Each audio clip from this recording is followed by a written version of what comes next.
Have you ever seen the incredible engineering marvels that shape the United States? Where immense bridges span vast waterways and tunnels carve through the largest mountains? Today we explore the United States' most incredible construction feats, showcasing the determination behind the country's monumental projects. Get ready to be captivated by engineering that forms the backbone of American infrastructure. We move over to Seattle next, where the Alaskan Way Viaduct Replacement Tunnel project stands. This project replaced the aging and seismically vulnerable Alaskan Way Viaduct with a 1.7-mile-long double-deck highway tunnel running beneath downtown Seattle. The tunnel is part of a State Route 99 and was constructed to improve safety, reduce congestion, and enhance the city's waterfront area. The tunnel's construction utilized a tunnel boring machine named Bertha, which was, at the time, the largest of its kind in the world, with a diameter of 57.5 feet. Bertha's journey began in July 2013, but the project faced significant challenges soon after. In December 2013, the TBM came to an unexpected halt after encountering a steel pipe, which damaged the machine's cutting blades. This led to a prolonged repair period that lasted nearly 2 years. The TBM was eventually repaired by excavating a recovery shaft from which engineers accessed and lifted the front of the machine to replace the damaged parts. The tunnel boring process resumed in December 2015, and Bertha continued to carve its way beneath Seattle at an average depth of about 200 feet below the surface. The tunnel was constructed using a segmented ring system, where each ring is made up of 10 precast concrete segments. As Bertha moved forward, these segments were installed to form the tunnel's lining, providing structural support and preventing groundwater ingress. To ensure the tunnel's long-term durability and safety, engineers used a comprehensive monitoring system to track Bertha's progress and the surrounding ground conditions in real time. This system included sensors embedded in this tunnel's lining and the ground above, allowing for immediate detection of any movement or settlement that could indicate potential issues. One of the complex aspects of the construction was managing the groundwater and ensuring the tunnel remained watertight. The tunnel passes through the Duwamish River's alluvial deposits, which are prone to high groundwater pressure. To address this, Bertha was equipped with a pressurized front shield that balanced the pressure at the tunnel face, preventing water from flooding the excavation chamber. The final breakthrough occurred in April 2017, marking the completion of Bertha's journey. However, the project was far from over, as extensive work was required to outfit the tunnel with necessary infrastructure, including roadways, ventilation systems, fire suppression systems, and emergency egress routes. The tunnel officially opened to traffic in February 2019, replacing the viaduct and transforming Seattle's waterfront. It's time to move over to Utah for the Salt Lake City International Airport redevelopment. Initiated in 2014, the project involves a complete overhaul of the existing facilities, including the construction of a new terminal and concourses, all aimed at modernizing the airport to handle increasing passenger demands and improving seismic resilience. The construction of the new terminal and concourses, involving several major contractors, is characterized by significant engineering challenges and innovative solutions. The first phase of the project, completed in 2020, included the construction of a 900,000 square foot terminal and the west portions of 2 linear concourses. This phase introduced 45 new gates and a 3,600 vehicle parking garage, representing the largest public works project in Utah's history. A critical aspect of the construction was addressing the seismic risk, given the airport's proximity to the Wasatch Fault, an active seismic zone. To ensure the structural integrity of the new facilities, engineers installed 1,020 steel piles to support the foundations, ensuring the building could withstand potential earthquakes. These piles, driven deep into the ground, provide a stable base for the large terminal structures, which feature a 3-level design with expansive use of steel and concrete.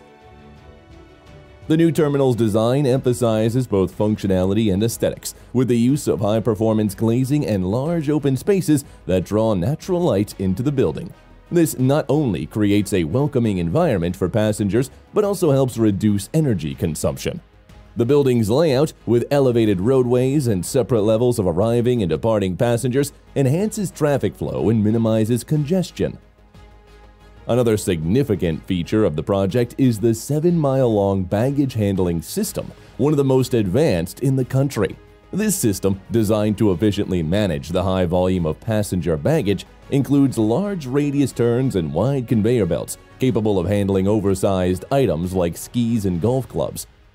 The system is equipped with automated screening capabilities, reducing manual handling and enhancing the overall efficiency of airport operations. The construction of the new parking garage, which doubles the capacity of the previous facility, involved significant structural work.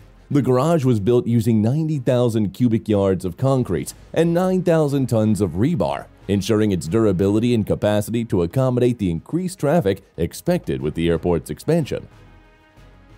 Let's navigate the stunning Frederick Douglass Memorial Bridge. Located in Washington, D.C., this iconic infrastructure project is designed to replace the aging South Capitol Street Bridge, which had become functionally obsolete. Construction of the new bridge began in 2018 and was completed in 2021. This project represents one of the largest infrastructure investments in the history of the District of Columbia, with the bridge spanning 1,600 feet across the Anacostia River and featuring 3 prominent arch structures that define its aesthetic and structural integrity. The bridge's design includes 6 traffic lanes, as well as dedicated paths for bicycles and pedestrians, providing enhanced multimodal transportation options. The structure is supported by massive piers sunk deep into the riverbed, ensuring stability and resilience against the forces of the river and the dynamic urban environment. One of the key engineering challenges of the Frederick Douglass Memorial Bridge was constructing its large, sweeping arches.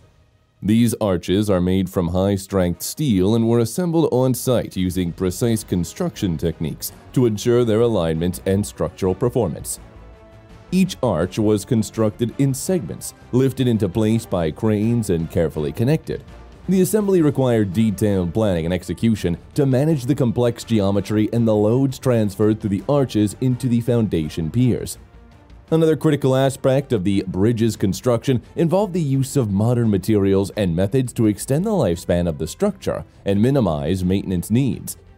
The bridge deck is supported by a system of cables anchored at the top of arches and connected to the deck, which helps to evenly distribute the load across the structure. These stay cables are tensioned to provide the necessary support, while allowing for flexibility and movement under traffic loads and thermal expansion. The foundation work was particularly challenging due to the bridge's location over the Anacostia River. The construction team employed cofferdams, temporary water weight enclosures pumped dry to create a dry work environment below the waterline. These cofferdams allowed workers to excavate and install deep foundations that anchor the bridge piers securely into the riverbed. Additionally, the construction process had to consider the tidal nature of the river and the varying water levels. The bridge also incorporates advanced drainage and stormwater management systems to handle runoff from the roadway. These systems are designed to reduce the environmental impact on the Anacostia River by capturing and treating stormwater before it enters the waterway. Next up, let's discuss the Glen Canyon Dam that's located on the Colorado River in Arizona. Constructed between 1956 and 1966, the dam was designed to provide water storage, flood control, and hydroelectric power generation for the southwestern United States. The dam created Lake Powell, one of the largest man-made reservoirs in the country, which extends into southern Utah. The construction of the Glen Canyon Dam was a massive undertaking that required extensive planning, innovation, and the overcoming of significant engineering challenges. The dam is a concrete arch-gravity structure standing 710 feet high and 1,560 feet long. It was designed to harness the power of the Colorado River while also providing a stable water supply for agricultural, industrial, and urban use in the region. One of the critical challenges during the construction of the Glen Canyon Dam was the remote location. The site, located in a remote area of the Colorado Plateau, was difficult to access, requiring the construction of roads, bridges, and other infrastructure to support the transport of materials and workers. The dam's construction also involved building the Glen Canyon Bridge, a steel arch bridge that spans 1,271 feet across the canyon, providing essential access to both sides of the construction site. To manage the Colorado River's flow during construction, engineers had to divert the river through tunnels carved into the canyon walls. 2 diversion tunnels, each with a diameter of 41 feet, were excavated through the sandstone bedrock on either side of the river. These tunnels, lined with concrete, allowed the river to bypass the construction site, ensuring that the dam could be built in a dry environment. The foundation of the dam required extensive preparation. Workers excavated the riverbeds down to solid bedrock and ensured a stable foundation for the massive concrete structure. The dam's foundation is key to its stability, allowing it to bear the immense pressure exerted by the reservoir. The concrete used in the dam was placed in blocks, each measuring about 50 feet square and 7.5 feet high. The dam was constructed in a series of these blocks, which were keyed and grounded together to form a solid monolithic structure. The dam's power plant, located at the base of the structure, houses 8 hydroelectric turbines that generate up to 1,320 megawatts of electricity. This power generation capacity has been vital in supporting the electric grid of the southwestern United States. The power plant is also equipped with a series of penstocks, large pipes that carry water from the reservoir to the turbines, allowing for the controlled water release and energy production. It's time to move over to the state of Illinois now to talk about the St. Regis Chicago Skyscraper Project. Formerly known as Vista Tower, it's the 3rd largest building in Chicago, standing at 1,198 feet tall with 101 stories. The construction of this mixed-use skyscraper, which includes residential units, a hotel, and luxury amenities, presents numerous engineering challenges that required innovative solutions. The construction of the St. Regis Chicago began in 2016 and was completed in 2020. Designed by the renowned architect Jean Gang, the tower's distinctive design features 3 interconnected towers of varying heights, arranged in a staggering formation. This configuration not only creates a unique visual profile, but also plays a crucial role in the building's structural stability. One of the challenges was addressing the wind loads on the tall, slender structure. To mitigate these effects, the design includes a blow-through floor at the 83rd level. This open-air section allows wind to pass through the building, reducing wind-induced sway and improving overall stability. The use of this feature is a relatively new approach in skyscraper design and highlights the innovative engineering applied to the project. The building's core structure is composed of reinforced concrete, which provides the necessary strength to support the high-rise while allowing for flexibility under stress. The concrete core houses the building's elevators and utilities and is surrounded by steel frames that support the external cladding and the floor slabs. The use of high-strength concrete and advanced reinforcement techniques is essential in achieving the building's height and slender profile without compromising safety. The construction also involves significant logistical planning, particularly given the tower's location in the dense urban environment of Chicago's Lakeshore East neighborhood.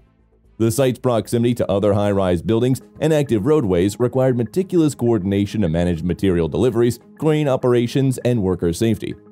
The tower was constructed using a combination of traditional building techniques and modular construction, where certain components were prefabricated off-site and assembled on-site. This approach helped to accelerate the construction timeline and reduce the impact of the surrounding area. The St. Regis Chicago also features extensive underground construction, including a 6-level basement that houses parking facilities, mechanical rooms, and storage areas. Constructing these underground levels involved deep excavation and the installation of a complex foundation system designed to handle the significant loads of the skyscraper above. But we have to talk about the largest LNG projects ever in the United States. The Rio Grande LNG terminal, located at the port of Brownsville in Texas, aims to become a major LNG export facility that will handle up to 27 million tons per annum of liquefied natural gas once fully operational. The terminal's design includes significant infrastructure, such as multiple LNG storage tanks, each capable of holding 180,000 cubic meters of LNG, and 2 marine berths to accommodate LNG carriers of up to 185,000 cubic meters capacity. One of the engineering challenges of the project is the site's location along the Brownsville Ship Channel, a highly active industrial waterway with specific environmental and logistical requirements. The construction site required extensive preparation, including soil stabilization and the installation of a comprehensive levee system around the perimeter to protect against flooding and manage stormwater runoff. The soil stabilization process involved deep mixing techniques to ensure a solid foundation for the massive structures, particularly in the areas where the liquefaction trains and storage tanks are being built. The LNG production process at the terminal involves cooling natural gas to -162 degrees Celsius to liquefy it, reducing its volume by about 600 times for easier storage and transportation. This process demands substantial energy, requiring the installation of robust power generation facilities and cooling systems. The engineering work includes laying down extensive pipelines to bring feed gas to the site and distributing it to the liquefaction trains. The liquefaction trains themselves are highly complex systems, each containing multiple stages of compression and heat exchange to achieve the necessary cooling of the gas. These trains are built using modular construction techniques, allowing large components to be prefabricated off-site and then transported to Brownsville for assembly. This approach minimizes on-site construction time and reduces potential delays. The terminal also includes significant safety and monitoring systems. Given the flammable nature of LNG, the design integrates advanced fire detection and suppression systems, extensive monitoring of gas leaks, and robust emergency response plans. Additionally, the terminal will feature a network of control rooms and automation systems to manage the operation of the liquefaction trains, storage tanks, and loading berths efficiently and safely. The engineering behind the Rio Grande LNG terminal also includes provisions for future expansion. The site's being prepared to potentially add additional liquefaction trains and storage capacity as market demands grow. This forward-thinking approach to the terminal's design ensures that it can adapt to future energy needs. Next up, it's time to travel over to Boston to talk about the Ted Williams Tunnel, which is a key component of the larger Central Artery project. The tunnel, which connects South Boston to Logan International Airport, was constructed to alleviate congestion and provide a direct route under Boston Harbor. Construction of the tunnel began in 1991 and was completed in 1995, with the tunnel officially opening to traffic in December 1995. The project is notable for being the first major tunnel in the United States constructed using an immersed tube technique. This method involved constructing the tunnel sections on land and then floating them to the site, sinking them into pre-dredged trenches on the harbor floor and connecting them underwater. The tunnel comprises 12 precast concrete sections, each approximately 325 feet long and weighing about 23,000 tons. These sections were built at a casting basin in East Boston, floated into position in Boston Harbor, and then carefully submerged into place. The construction of the tunnel required extensive dredging of Boston Harbor to create the trench where the tunnel sections would be placed. This dredging was a significant logistical challenge, given the need to manage harbor traffic and ensure the environmental safety of the surrounding waters. The trench was approximately 50 feet deep with a width of around 90 feet. After the tunnel sections were placed in the trench, they were connected and sealed together to create a watertight structure. One of the most critical aspects of the tunnel's construction was ensuring the sections were perfectly aligned and securely connected underwater. To achieve this, engineers used a combination of hydraulic jacks, precise surveying equipment, and underwater divers. The alignment and sealing process required meticulous attention to detail to prevent leaks and ensure the long-term integrity of the tunnel. The tunnel structure is composed of high-strength concrete, reinforced with steel rebar to withstand the pressures of being submerged underwater and the loads from traffic above. The tunnel walls are 3 feet thick, providing significant durability and resistance to potential impacts or structural shifts. The interior of the tunnel features a ventilation system designed to manage vehicle emissions and ensure air quality within the tunnel, with large fans installed at intervals to circulate fresh air. Another engineering challenge was the need to connect the submerged tunnel sections to the land-based approach structures on both sides of the harbor. This transition between the immersed tube and the cut-and-cover tunnels required careful design to accommodate the different construction methods and ensure a seamless connection. But how about one of the busiest bridges in the world? Constructed between 1927 and 1931, the George Washington Bridge was designed by Swiss-American engineer Othmar Ammann, who utilized innovative techniques to create what was then the largest suspension bridge in the world. The bridge's main span, which measures 3,500 feet, was a record-breaking achievement at the time of its completion. The bridge's design includes two main cables, each 36.5 inches in diameter, made up of around 26,000 individual wires bound together. These cables were manufactured and spun on-site using the saddle method, which involved spinning the wires from one anchorage over the tower tops and down to the other anchorage. This method allowed for precise tensioning of the cables and was crucial for the bridge's structural integrity. The bridge's two towers, each standing 604 feet tall, are composed of steel and rest on massive concrete foundations anchored into the bedrock beneath the river. The towers were initially designed to be clad in granite, but due to the economic constraints of the Great Depression, they were left as exposed steel, which has become an iconic feature of the bridge. The open steel lattice structure of the towers not only provides the necessary strength, but also reduces wind resistance, which is vital for the stability of such a large suspension bridge. The construction of the bridge required significant feats of engineering and logistics. Workers built caissons on the riverbed to serve as foundations for the towers. They were sunk to depths of up to 80 feet below the water level and filled with concrete to provide a stable base for the towers. Building the caissons was one of the most challenging parts of the construction, requiring deep excavation and precise engineering to ensure stability. The bridge's deck was initially designed to carry 6 lanes of traffic, but due to the structure's robustness and foresight in design, a second deck was added in 1962, increasing the total capacity to 14 lanes. This lower deck, known as Martha, was added without interrupting the flow of traffic on the upper deck, a significant engineering accomplishment that showcased the bridge's adaptability and Ammann's forward-thinking design. The George Washington Bridge was completed ahead of schedule and under budget, which is a testament to the efficiency and skill of Ammann and his team. It opened to traffic on October 24, 19, and has since become a vital transportation link, handling more than 100 million vehicles annually. Let's travel over to the state of Missouri to investigate Kansas City International Airport's transformed mega project. The airport has undergone a significant transformation with the construction of a new terminal, replacing the old 3-terminal layout that's been in use in the airport's opening since 1972. The new terminal spans approximately 1 million square feet and features a single consolidated structure that replaces the outdated horseshoe-shaped terminal.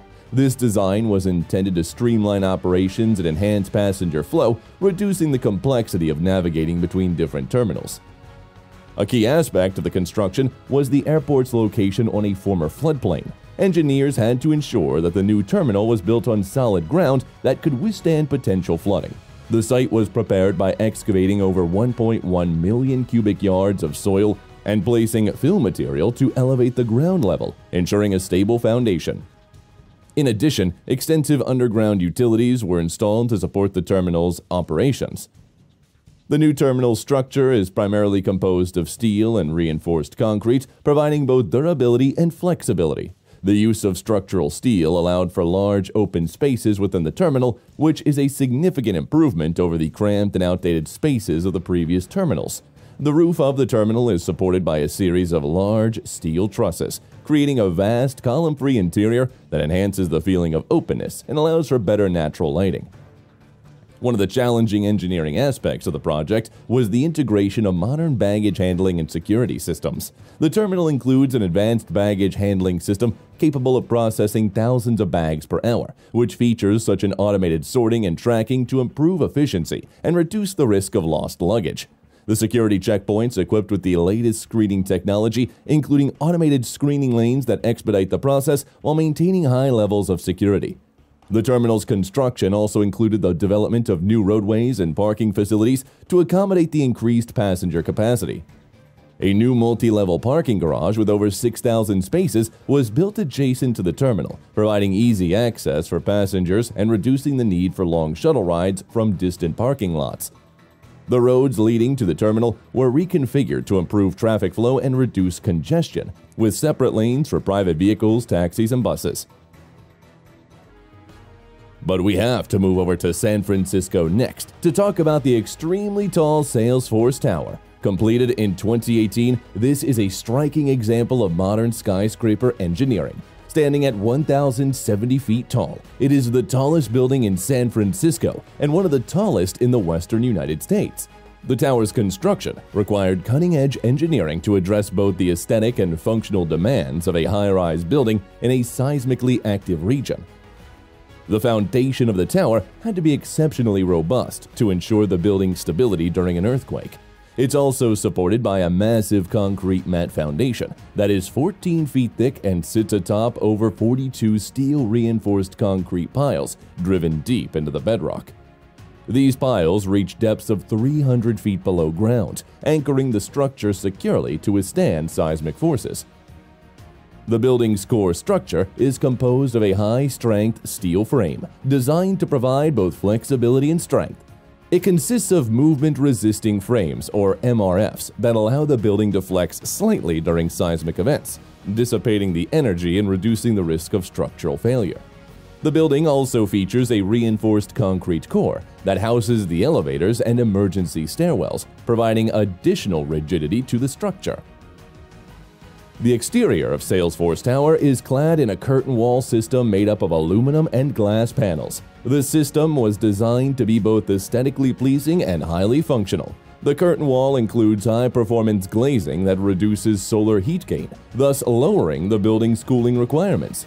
The facade's design also helps to minimize wind loads, which is critical for a building of this height.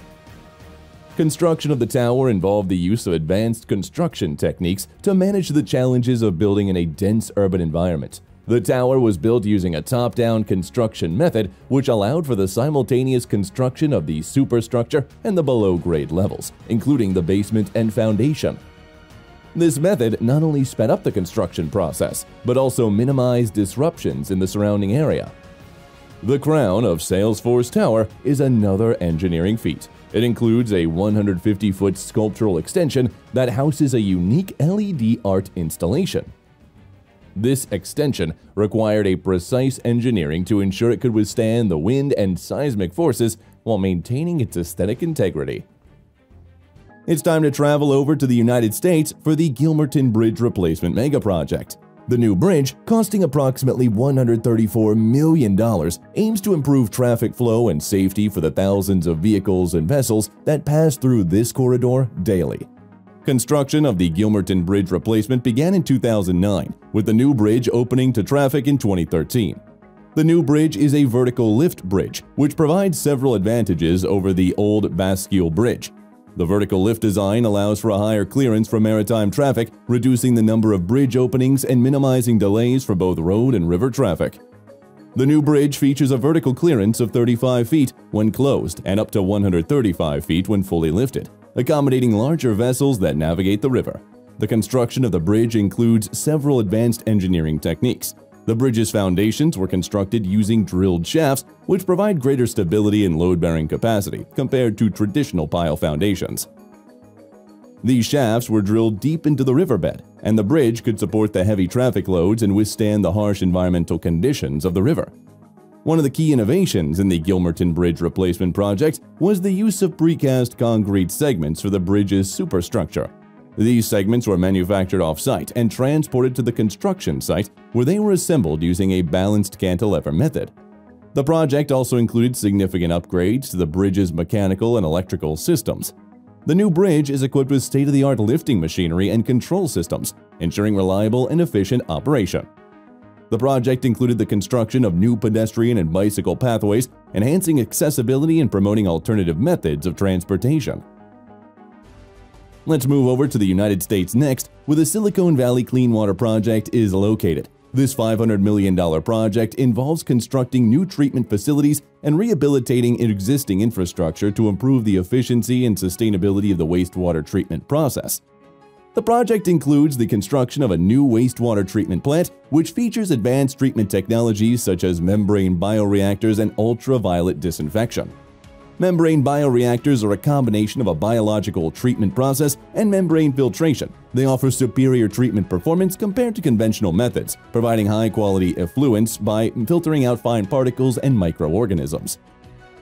Ultraviolet disinfection is another advanced technology employed by the project. UV disinfection involves exposing treated wastewater to ultraviolet light, which inactivates pathogens and microorganisms by damaging their DNA. This method is highly effective and does not involve the use of chemicals, making it an environmentally friendly alternative to traditional chlorination. This project also involves the rehabilitation of existing infrastructures, including replacing aging pipelines and upgrading pump stations. The pipelines are critical for transporting wastewater to and from the treatment plant. Engineers use trenchless technology such as cured-in-place pipelining to rehabilitate the pipelines without extensive excavation. This method involves inserting a resin-coated liner into the existing pipe and curing it in place, creating a new, durable pipe within the old one. Another critical component of the project is the construction of new storage and equalization tanks. These tanks are designed to manage the flow variations in the wastewater treatment process, ensuring a consistent and controlled flow of wastewater through the treatment plant. The construction of the Silicon Valley Clean Water Project also involves extensive earthworks to prepare the site for new facilities. This includes land grading excavation and soil stabilization. Land grading involves reshaping the land surface to achieve the desired elevations and slopes for the treatment plant. Hyperloop One is a groundbreaking transportation project set to revolutionize travel. Conceptualized by Elon Musk and currently under development by Virgin Hyperloop, this project aims to create a high-speed transit system using pods traveling through low-pressure tubes. The technology relies on magnetic levitation to eliminate friction and achieve speeds exceeding 600 miles per hour. Construction involves several critical components: the tube system, the pods, and the stations. The tubes are constructed from steel and reinforced concrete, designed to withstand external pressures and natural disasters. One of the engineering challenges is maintaining a near-vacuum environment inside the tubes to maintain air resistance. This requires advanced sealing techniques and constant monitoring to ensure the integrity of the system. The pods themselves are made from lightweight durable material like carbon fiber and aluminum. They feature aerodynamic designs to reduce drag and increase efficiency. Inside, the pods are equipped with comfortable seating, safety systems, and climate control to ensure a pleasant travel experience. Each pod is designed to be autonomous, with advanced navigation systems to manage speed, direction, and braking. Construction of Hyperloop One includes the development of extensive infrastructure, such as the power supply systems, control centers, and emergency response facilities. The power supply for the Hyperloop is primarily derived from renewable energy sources like solar panels installed along the tube's length. Control centers are crucial for managing the network, monitoring pod positions, tube pressure, and overall system health. In cases of emergencies, the infrastructure includes rapid response teams and safety protocols to ensure passenger safety. One of the major construction challenges is the alignment and leveling of the tubes over long distances. Engineers use GPS technology and laser alignment systems to ensure the tubes are perfectly straight and level. This precision is essential to maintain the high speeds and safety standards of the Hyperloop. Additionally, constructing the system in various terrains, from urban environments to open countryside, requires adaptable construction techniques and materials. The Dig-Indi Tunnel System in Indianapolis, United States, is an extensive network of deep rock tunnels designed to reduce sewer overflows into local waterways. Scheduled for completion in 2025, this project involves the construction of over 28 miles of tunnels, each approximately 18 feet in diameter and located 250 feet below ground. The construction process began with the excavation of deep access shafts, providing entry points for tunnel boring machines. These TBMs were specially designed to excavate through the limestone bedrock prevalent in the region. The TBMs, each over 300 feet long, used rotating cutter heads to grind through the rock, creating the tunnel bore. The excavated material was transported out of the tunnel using conveyor belts and hoisted to the surface through the access shafts. The tunnel lining was constructed using precast concrete segments, which were installed by the TBMs as they advanced. These segments, designed to withstand the high pressures at depth, were bolted together to form a watertight lining. The use of precast segments allowed for rapid construction and high-quality control, ensuring the structural integrity of the tunnels. One of the primary engineering challenges was managing groundwater infiltration. The tunnels were designed with a comprehensive dewatering system, including pumps and drainage galleries to control groundwater levels and prevent flooding. Additionally, the tunnel lining included waterproof gaskets and grout injection systems to seal any potential leaks. The Dig Indy tunnel system also involved the construction of a large storage and conveyance structures designed to hold and transport combined sewer overflows during heavy rainfall events. These structures were integrated with the existing sewer network, requiring extensive coordination and planning. The project included the installation of advanced control systems, allowing for real-time monitoring and management of these sewer flows. The Dig Indy Tunnel System project showcases the application of advanced tunneling technology and engineering practices to address critical infrastructure needs.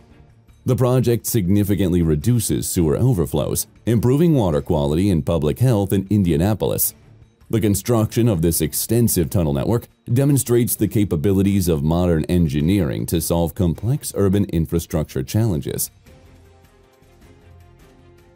Let's move over to the United States for the New River Gorge Bridge. Spanning 3,030 feet across the New River Gorge, this arch bridge boasts a main span of 1,700 feet, making it one of the longest single-span arch bridges in the world. The bridge sits 876 feet above the New River, offering breathtaking views and dramatically improving transportation in the region. The construction of the New River Gorge Bridge was a monumental task, requiring innovative solutions to the challenges posed by the gorge's rugged terrain and the river below. The design utilizes a steel arch chosen for its strength and ability to span long distances without the need for support piers in the river, which would have been difficult to construct and maintain. One of the most impressive aspects of the construction process was the method used to assemble the arch. Prefabricated sections were lifted into place using cables strung across the gorge. This method required precise engineering and coordination to ensure each section was correctly aligned and secured. The steel used in the bridge's construction was specially treated to withstand the area's environmental conditions, ensuring its durability and longevity. The bridge's deck, supported by the arch below, carries 4 lanes of traffic and has significantly reduced travel times between the region's communities. Before the bridge's construction, travelers had to navigate a treacherous 40-minute journey down narrow, winding roads to cross the gorge. The New River Gorge Bridge has cut the travel time to less than a minute, fostering development and improving access to the area's natural beauty. The Oroville Dam in California, United States, is the tallest dam in the country at 770 feet, underwent significant reconstruction following the spillway failure in 2017. The reconstruction project, completed in 2019, involved extensive engineering and construction efforts to restore the dam's safety and functionality. The reconstruction focused on the main and emergency spillways, both of which were damaged during the 2017 incident. The project began with the demolition of the damaged sections, followed by the excavation and preparation of the foundation. This involved the removal of unstable materials and the installation of drainage systems to manage groundwater and prevent future erosion. The main spillway was reconstructed using high-strength roller-compacted concrete, a technique that involves placing and compacting layers of concrete using heavy rollers. This method provides a durable and erosion-resistant surface, capable of withstanding high water flows. The RCC was placed in layers, each approximately 12 inches thick, and compacted to achieve the required density and strength. The emergency spillway was reinforced with a new concrete weir and an extensive network of concrete walls and slabs, designed to control water flow and prevent erosion. The construction of these structures required precise formwork and concrete placement techniques, ensuring that the new spillway could handle extreme flood events. One of the significant challenges during the reconstruction was managing the continued operation of the dam and reservoir. This required careful coordination and planning, including the use of temporary spillways and water management systems to ensure the safety of downstream communities. The project also involved extensive monitoring and testing to verify the performance of the new structures and ensure compliance with regulatory standards. The Oroville Dam Reconstruction Project demonstrates the application of advanced engineering and construction techniques to address critical infrastructure needs. The project restores the dam's safety and functionality, ensuring the reliable management of California's water resources. The successful completion of this complex and challenging project showcases the capabilities of modern civil engineering to solve significant infrastructure challenges.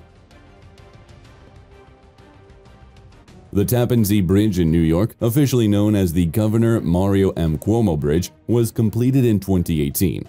This replacement for the original Tappan Zee Bridge required innovative engineering and construction techniques to span the Hudson River and address the demands of modern traffic. The construction began with the installation of deep foundation piles driven into the riverbed to provide a stable base for the bridge piers. These piles, made of high-strength steel and concrete, were driven to depths of over 300 feet to reach bedrock, ensuring stability and durability. The foundation work required precise geotechnical surveys and advanced piling techniques to ensure stability and longevity of the structure. The bridge's main span, constructed using a cable-stayed design, features two 419-foot towers and support the bridge deck with 192 cables. The cable-stayed design allows for longer spans and fewer piers in the river, reducing environmental impact and improving navigational clearance for river traffic. The construction of the towers involved the use of jump forms, which allowed for continuous concrete pouring and ensured structural integrity. The bridge deck was constructed using precast concrete segments, which were transported to the site and lifted into place using specialized cranes. Each segment was precisely aligned and connected to form a continuous deck. The use of precast segments allowed for high-quality control and reduced on-site construction time. The segments were pre-tensioned with high-strength steel cables to enhance the bridge's load-bearing capacity and ensure long-term stability. One of these significant challenges during construction was managing the river's tidal fluctuations and weather conditions. To address this, engineers implemented a detailed construction schedule that accounted for tidal variations and coordinated with local authorities to minimize disruptions to river navigation.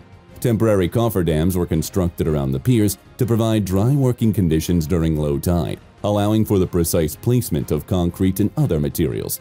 The Tappan Zee Bridge also features advanced safety and monitoring systems. The bridge is equipped with sensors that monitor structural health in real time, providing data on load distribution, temperature, and vibrations. This information is used to ensure the bridge's safety and performance, allowing for timely maintenance and repairs. The construction of the Tappan Zee Bridge demonstrates the application of advanced engineering and construction techniques to create a modern, efficient, and resilient infrastructure asset.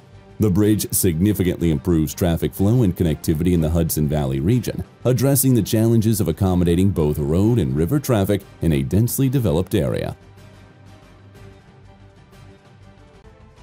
San Diego International Airport in the United States is undergoing a major expansion to enhance its capacity and facilities.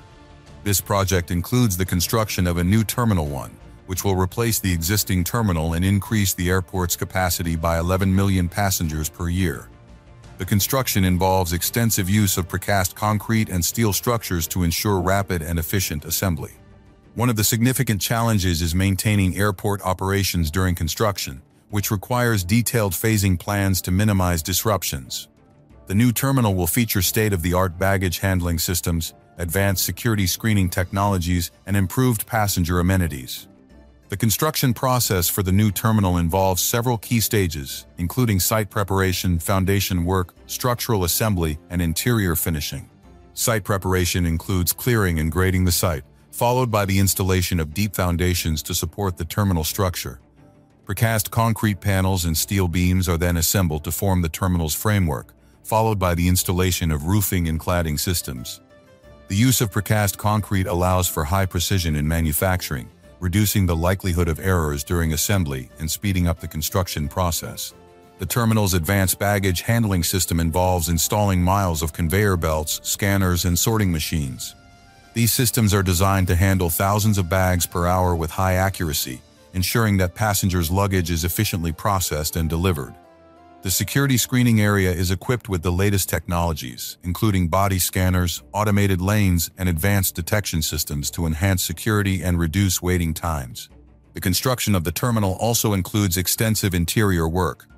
High-quality finishes, modern lighting, and comfortable seating areas are specified to create a pleasant environment for passengers. Retail and dining areas are designed with flexibility in mind, allowing for easy reconfiguration as needs change. The project also involves significant improvements to the airport's runways and taxiways, including the construction of new taxiways and the expansion of existing runways to accommodate larger aircraft. These enhancements are critical to increasing the airport's capacity and efficiency. The Leonard P. Zakim Bunker Hill Memorial Bridge in Boston, completed in 2003, is a notable example of modern engineering and construction. The cable-stayed bridge, part of the Big Dig project, required innovative techniques and precise execution. The bridge features two inverted Y-shaped towers, each 295 feet tall, constructed using reinforced concrete. The climbing formwork system used for these towers allowed continuous concrete pouring, ensuring structural integrity and minimizing construction time. The main span of the bridge, stretching 745 feet, is supported by 116 high-strength steel cables, arrived in a harp configuration. These cables were meticulously tensioned to ensure even load distribution. Each cable was anchored at the bridge deck and tower, requiring precise calculations to maintain balance and stability. The deck itself was constructed using precast concrete segments, which were transported to the site and assembled using a launch gantry, minimizing disruptions and expediting the construction process. Maintaining traffic flow on the existing I-93 highway while building the new bridge was a significant challenge. This required a series of temporary supports and careful staging of construction activities. Additionally, the bridge had to be integrated within the city's underground Central Artery Tunnel, necessitating complex coordination between different construction teams. Extensive geotechnical engineering ensured the stability of the bridge foundations, which were anchored in deep bedrock to withstand the weight and dynamic loads of the structure. The Zakim Bridge's design incorporated seismic considerations. Given Boston's susceptibility to earthquakes, engineers used advanced modeling to simulate seismic events and ensure the bridge's resilience. The towers and deck were designed to move independently, allowing them to absorb and dissipate energy during an earthquake, minimizing structural damage. One of the issues faced during construction was soil stability and water infiltration, which required additional measures such as dewatering and ground improvement techniques. However, these challenges were overcome through innovative engineering solutions and meticulous planning. The bridge's design also includes provisions for thermal expansion and contraction, with expansion joints made of flexible materials to allow the bridge to expand and contract with changes in temperature without compromising structural integrity. Gross Dam in the United States is being expanded to nearly double its current capacity, making it one of the largest dam expansion projects in the country. The project involves raising the dam height by 131 feet, which will increase the reservoir's capacity from 42,000 acre-feet to 119 acre-feet. This expansion requires significant engineering and construction efforts, including the use of roller-compacted concrete to construct the new dam structure.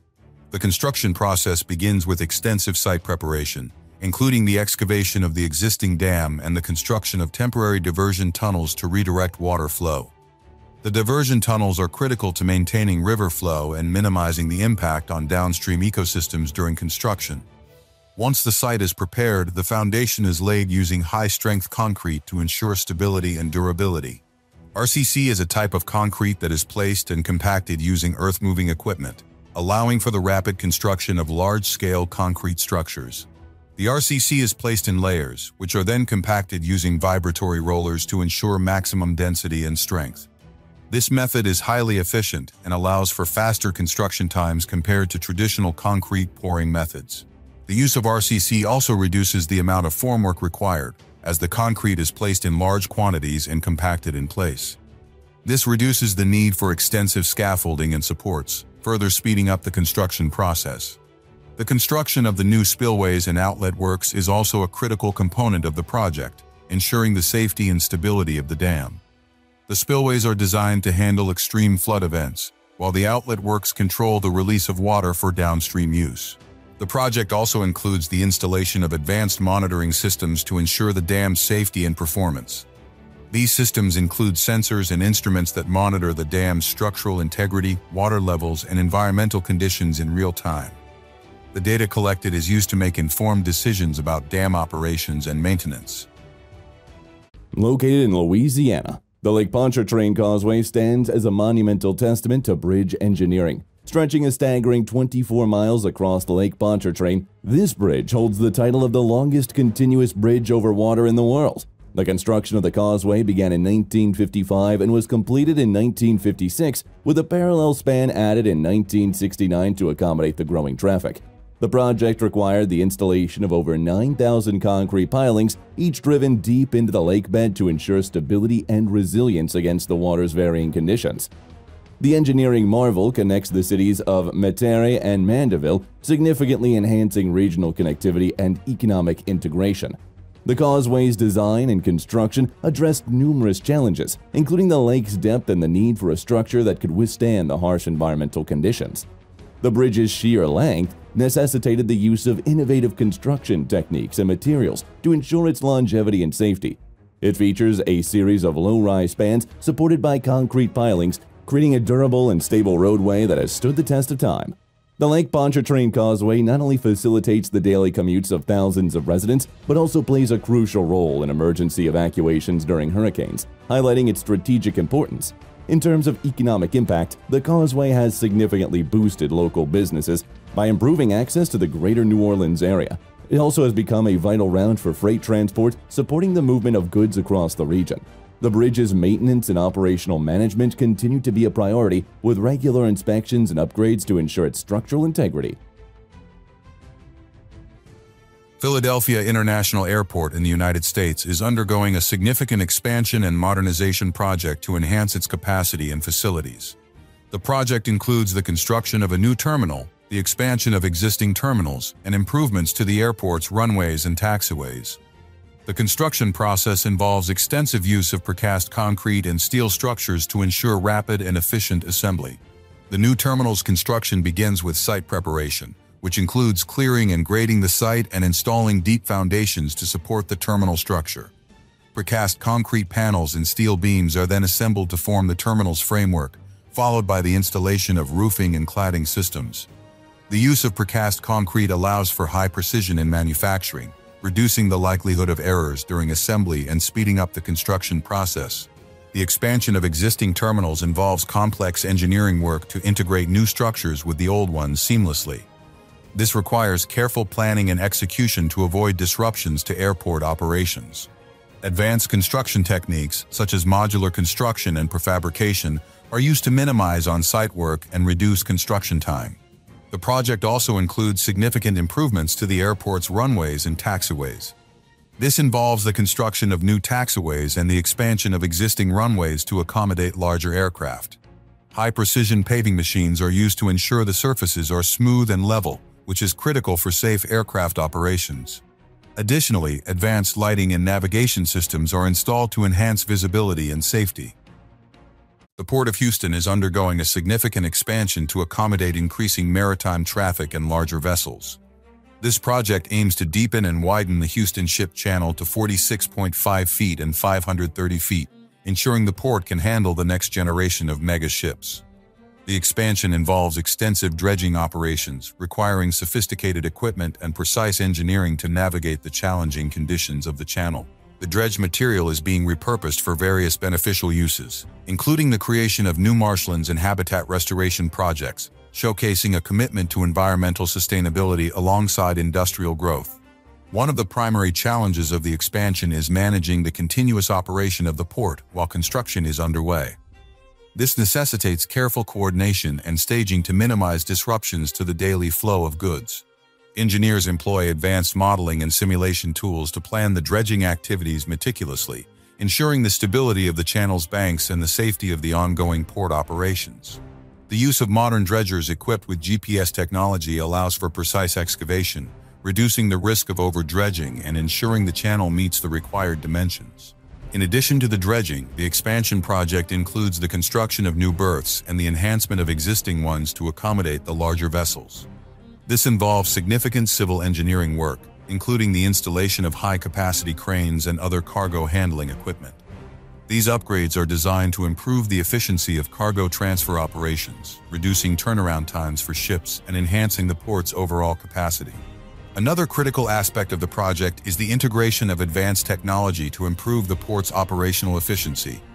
This includes the implementation of automated systems for cargo tracking and handling, as well as the installation of state-of-the-art security measures to safeguard against potential threats. The expansion is expected to significantly boost the port's throughput capacity, allowing it to handle over 200 million tons of cargo annually, which is vital for supporting the economic growth of the region. Let's move on to talk about the Los Angeles River Revitalization Project, which aims to transform the historic waterway into a vibrant public space, addressing both environmental and urban development goals. The project involves the restoration of natural habitats, the creation of recreational areas, and the construction of new infrastructure to manage stormwater and improve water quality. One of the difficulties of the project is balancing the need for flood control with the goal of creating a more natural and accessible river environment. This requires the use of innovative engineering solutions, such as the construction of multi-benefit stormwater management facilities and the installation of permeable surfaces to reduce runoff and improve groundwater recharge. The project also includes the removal of concrete channels in certain sections of the river, allowing for the restoration of natural vegetation and wildlife habitats. This involves extensive excavation and regrading work, as well as the planting of native species to support biodiversity. Advanced modeling and simulation tools are used to design and evaluate the hydrological impacts of these changes, ensuring that flood risks are effectively managed. The restoration process begins with the removal of concrete channels and the excavation of the riverbed. Heavy machinery, such as excavators and bulldozers, is used to remove the concrete and regrade the riverbed to create a more natural profile. This is followed by the planting of native vegetation, including trees, shrubs, and grasses, to restore the natural habitat and support wildlife. The construction of stormwater management facilities is a critical component of the project, designed to capture and treat runoff before it enters the river. These facilities include detention basins, bioswales, and constructed wetlands, which use natural processes to filter and clean the water. Permeable surfaces, such as permeable pavement and green roofs, are also installed to reduce runoff and promote groundwater recharge. It's time to move over to New York in the United States. Here, the Manhattan West development is a major urban redevelopment project that involves the construction of a mixed-use complex featuring office buildings, residential towers, and public spaces. The project is designed to create a vibrant and dynamic environment in the heart of Manhattan, enhancing the city's skyline and providing new opportunities for work, living, and recreation. One of the key challenges of the project is the need to construct the complex overactive rail yards. This requires the use of innovative engineering solutions, including the construction of a massive platform to support the new buildings. The platform is built using advanced techniques and materials, including high-strength steel and precast concrete, to ensure its stability and durability. The construction of the Manhattan West development also involves significant excavation and foundation work, with deep piles driven into the bedrock to support the towering structures. This requires the use of specialized drilling equipment and techniques, as well as careful planning and coordination to minimize disruption to the surrounding area. The construction process begins with the excavation of the site and the installation of deep foundation piles to support the buildings. This involves the use of heavy machinery, such as drills and pile drivers, to create deep holes in the bedrock and install the piles. Once the foundation is in place, the focus shifts to constructing the platform that will support the new buildings. This involves the use of high-strength steel and precast concrete, ensuring the platform's stability and durability. The construction of the buildings involves the use of advanced construction techniques and materials, including prefabricated elements and modular construction.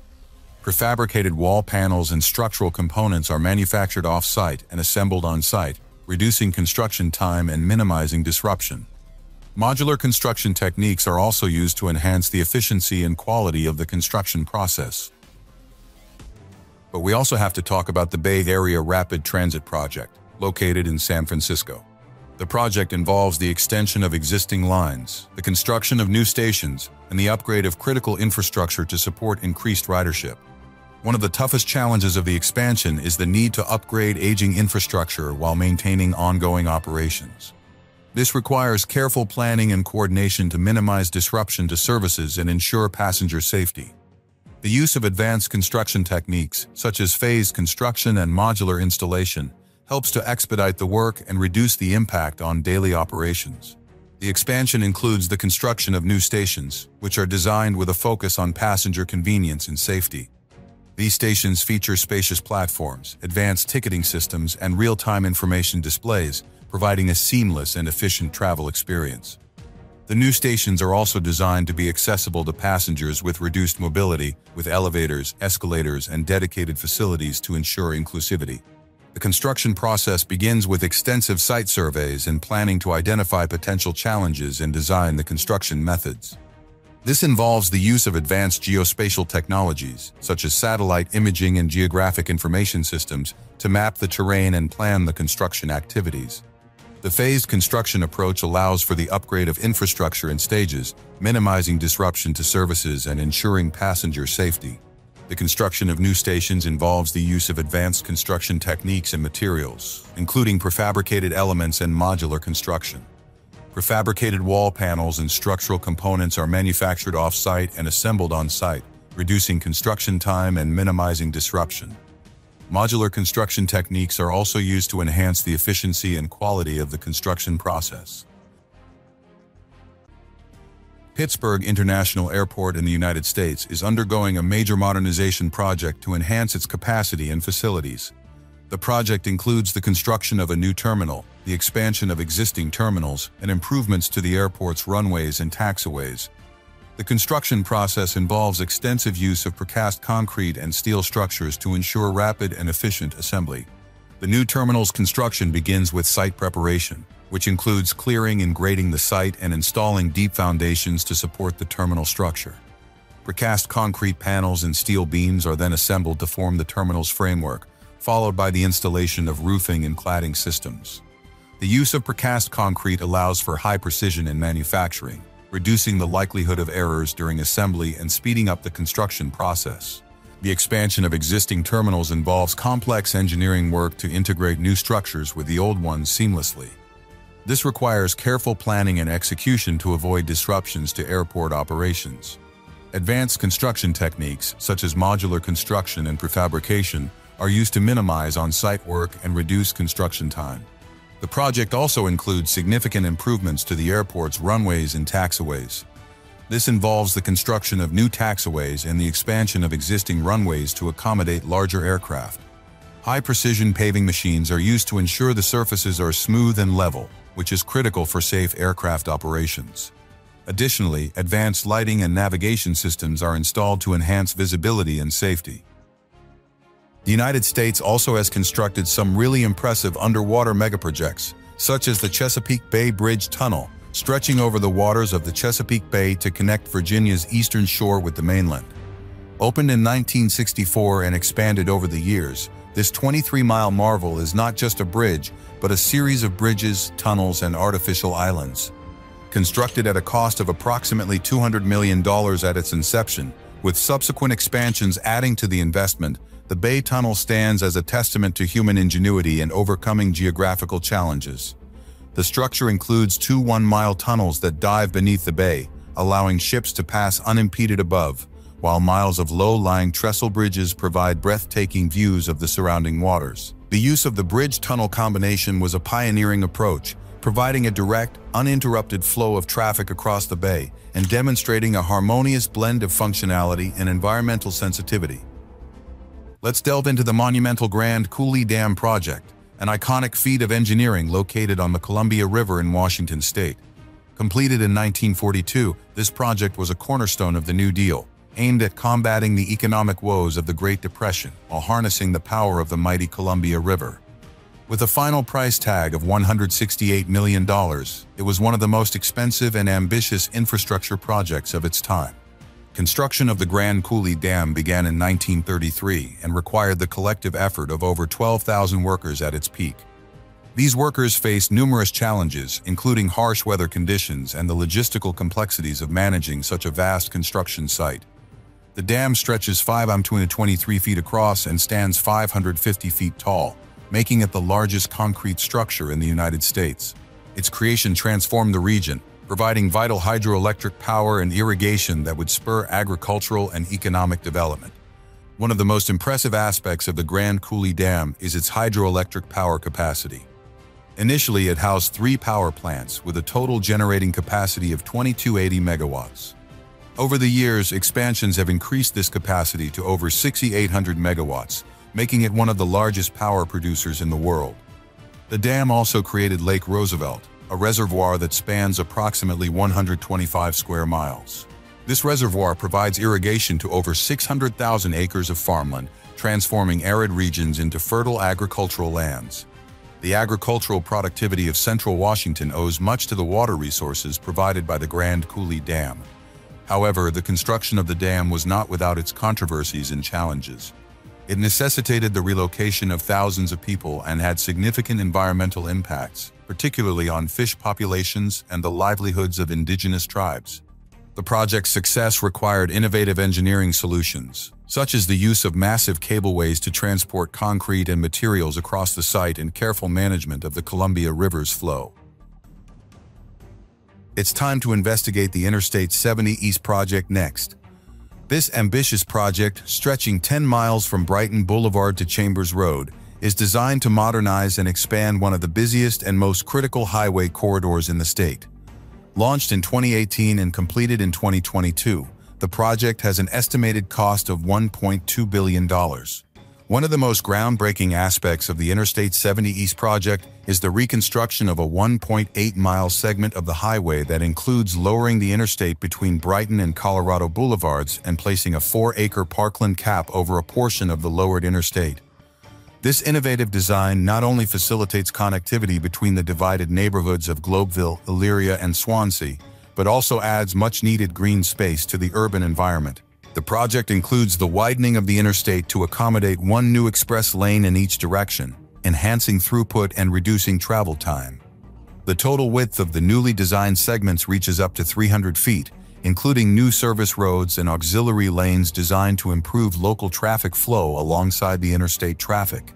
Construction of the Central 70 has involved massive logistical challenges, including the management of around 5,000 daily construction workers and the strategic phasing of demolition and construction to keep the interstate operational throughout the project. Moving over to Chicago, we have to talk about the Lincoln Yards megaproject.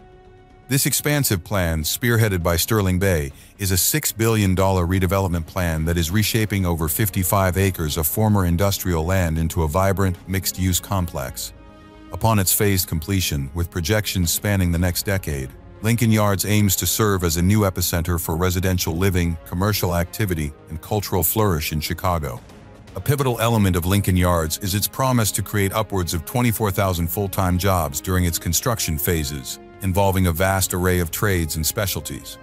At its core, Lincoln Yards is designed to address the pressing need for urban revitalization and connectivity between Chicago's northwestern neighborhoods, effectively bridging a gap that has long segmented the city. The development encompasses over 14 million square feet of buildings, including high-rise residential towers, office buildings, and an array of retail spaces. One of the major challenges Lincoln Yards faces is integrating this vast new development seamlessly with existing infrastructure. The plan includes substantial improvements to local transit systems and roadways, including a new Metra train station, multiple new bridges over the Chicago River, and enhanced pedestrian and bike paths to ensure accessibility and reduce traffic congestion.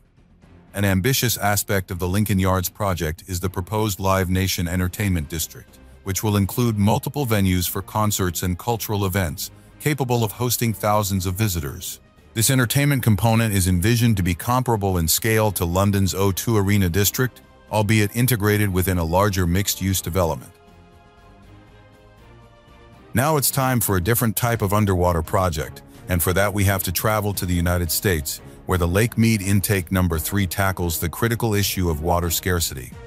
This monumental project, costing an impressive $817 million, was driven by the urgent need to secure a reliable water supply for Las Vegas, a city that depends heavily on the waters of Lake Mead. Initiated in 2008 and completed in 2015, the project involved drilling a 3-mile-long tunnel beneath Lake Mead, one of the largest man-made lakes in the United States. This was no ordinary task. It required the use of a 1,500-ton tunnel boring machine, cutting through the earth at depths reaching 600 feet below the lake's surface. The purpose?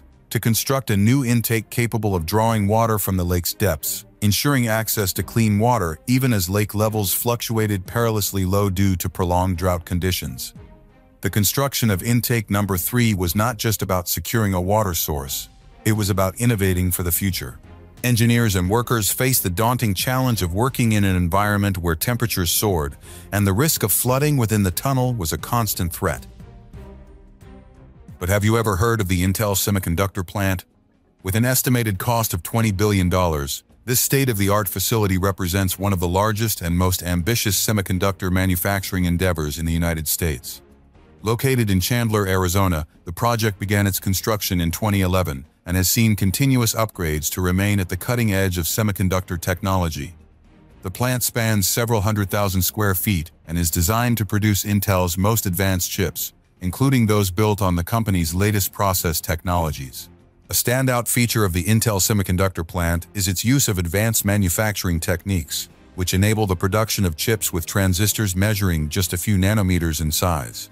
This precision is essential for creating the powerful and efficient processors that drive today's electronics, from computers and smartphones to data centers and AI applications. The facility is also a model of sustainability and environmental stewardship. Intel has implemented numerous green initiatives at the plant, including energy-efficient designs, extensive water recycling systems, and waste reduction programs. Intel's plant plays a critical role in the company's global supply chain, helping to meet the ever-growing demand for semiconductors. This demand has been driven by the proliferation of digital devices, the expansion of cloud computing, and the increasing integration of artificial intelligence into various sectors. The plant's production capacity is essential for ensuring that Intel can supply the chips needed to power the technological innovations of today and tomorrow. The strategic importance of the Intel semiconductor plant extends beyond its manufacturing capabilities. It represents a significant investment in the U.S. economy, creating thousands of high-tech jobs and fostering innovation in the semiconductor industry. The plant also contributes to the nation's technological independence, reducing reliance on overseas chip manufacturing and enhancing the resilience of the supply chain. But what about the redevelopment of an entire train station?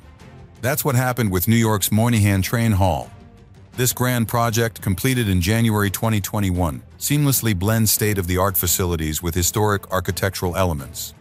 The project cost approximately $1.6 billion, a strategic investment aimed at reviving the Midtown area and providing New York commuters and travelers with a more dignified and spacious environment. Construction of the train hall was a logistical challenge, requiring the coordination of thousands of workers in a densely populated urban area.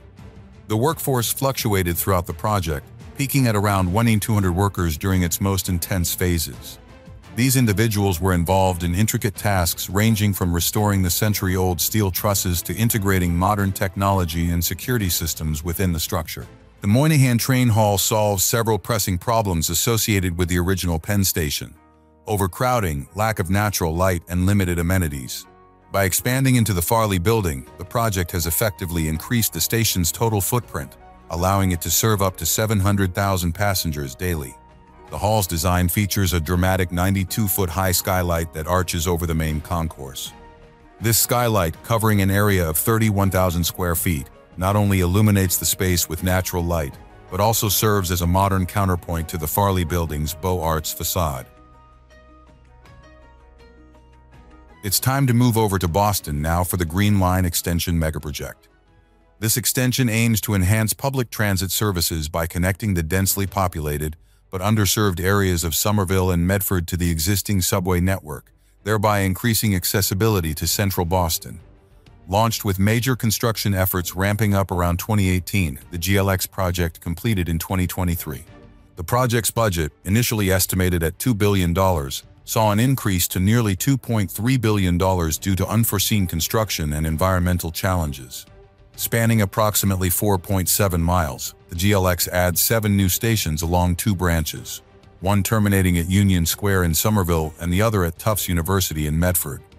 These new tracks and stations are expected to serve about 45,000 riders daily, significantly easing traffic congestion and reducing commute times in these high-density corridors. The workforce required for this mammoth project varied throughout its phases, involving up to 1,000 construction workers and engineers at peak times. One of the most critical problems the GLX project addresses is the reduction of vehicle emissions by providing a reliable and efficient public transit alternative, thereby contributing to the state's environmental goals. In terms of construction, the GLX employed advanced methods, including the use of track-laying machines that allowed for faster, more efficient installation of rail lines. This project also involves substantial upgrades to existing infrastructure, such as the improvement of bridges and roads along the extension path, ensuring that the new service would be integrated smoothly with minimal disruption. Challenges encountered during the GLX project included managing complex logistics in densely populated areas, mitigating noise and disruption to local communities, and addressing cost overruns and delays, which were exacerbated by the pandemic. Next, let's explore the Las Vegas Convention Center expansion. With a total investment of $4.3 billion, this expansion project significantly enhances the capabilities and allure of one of the world's largest convention centers. Officially completed in 2021, the Las Vegas Convention Center expansion spans 1.4 million square feet, adding substantial new space to the existing facility. The project includes the new West Hall, which alone provides an additional 600,000 square feet of exhibit space, complemented by a stunning 14,000 square foot outdoor terrace offering breathtaking views of the Las Vegas Strip. One of the most innovative aspects of the expansion is the integration of the LVCC Loop, an underground transportation system developed by Elon Musk's The Boring Company.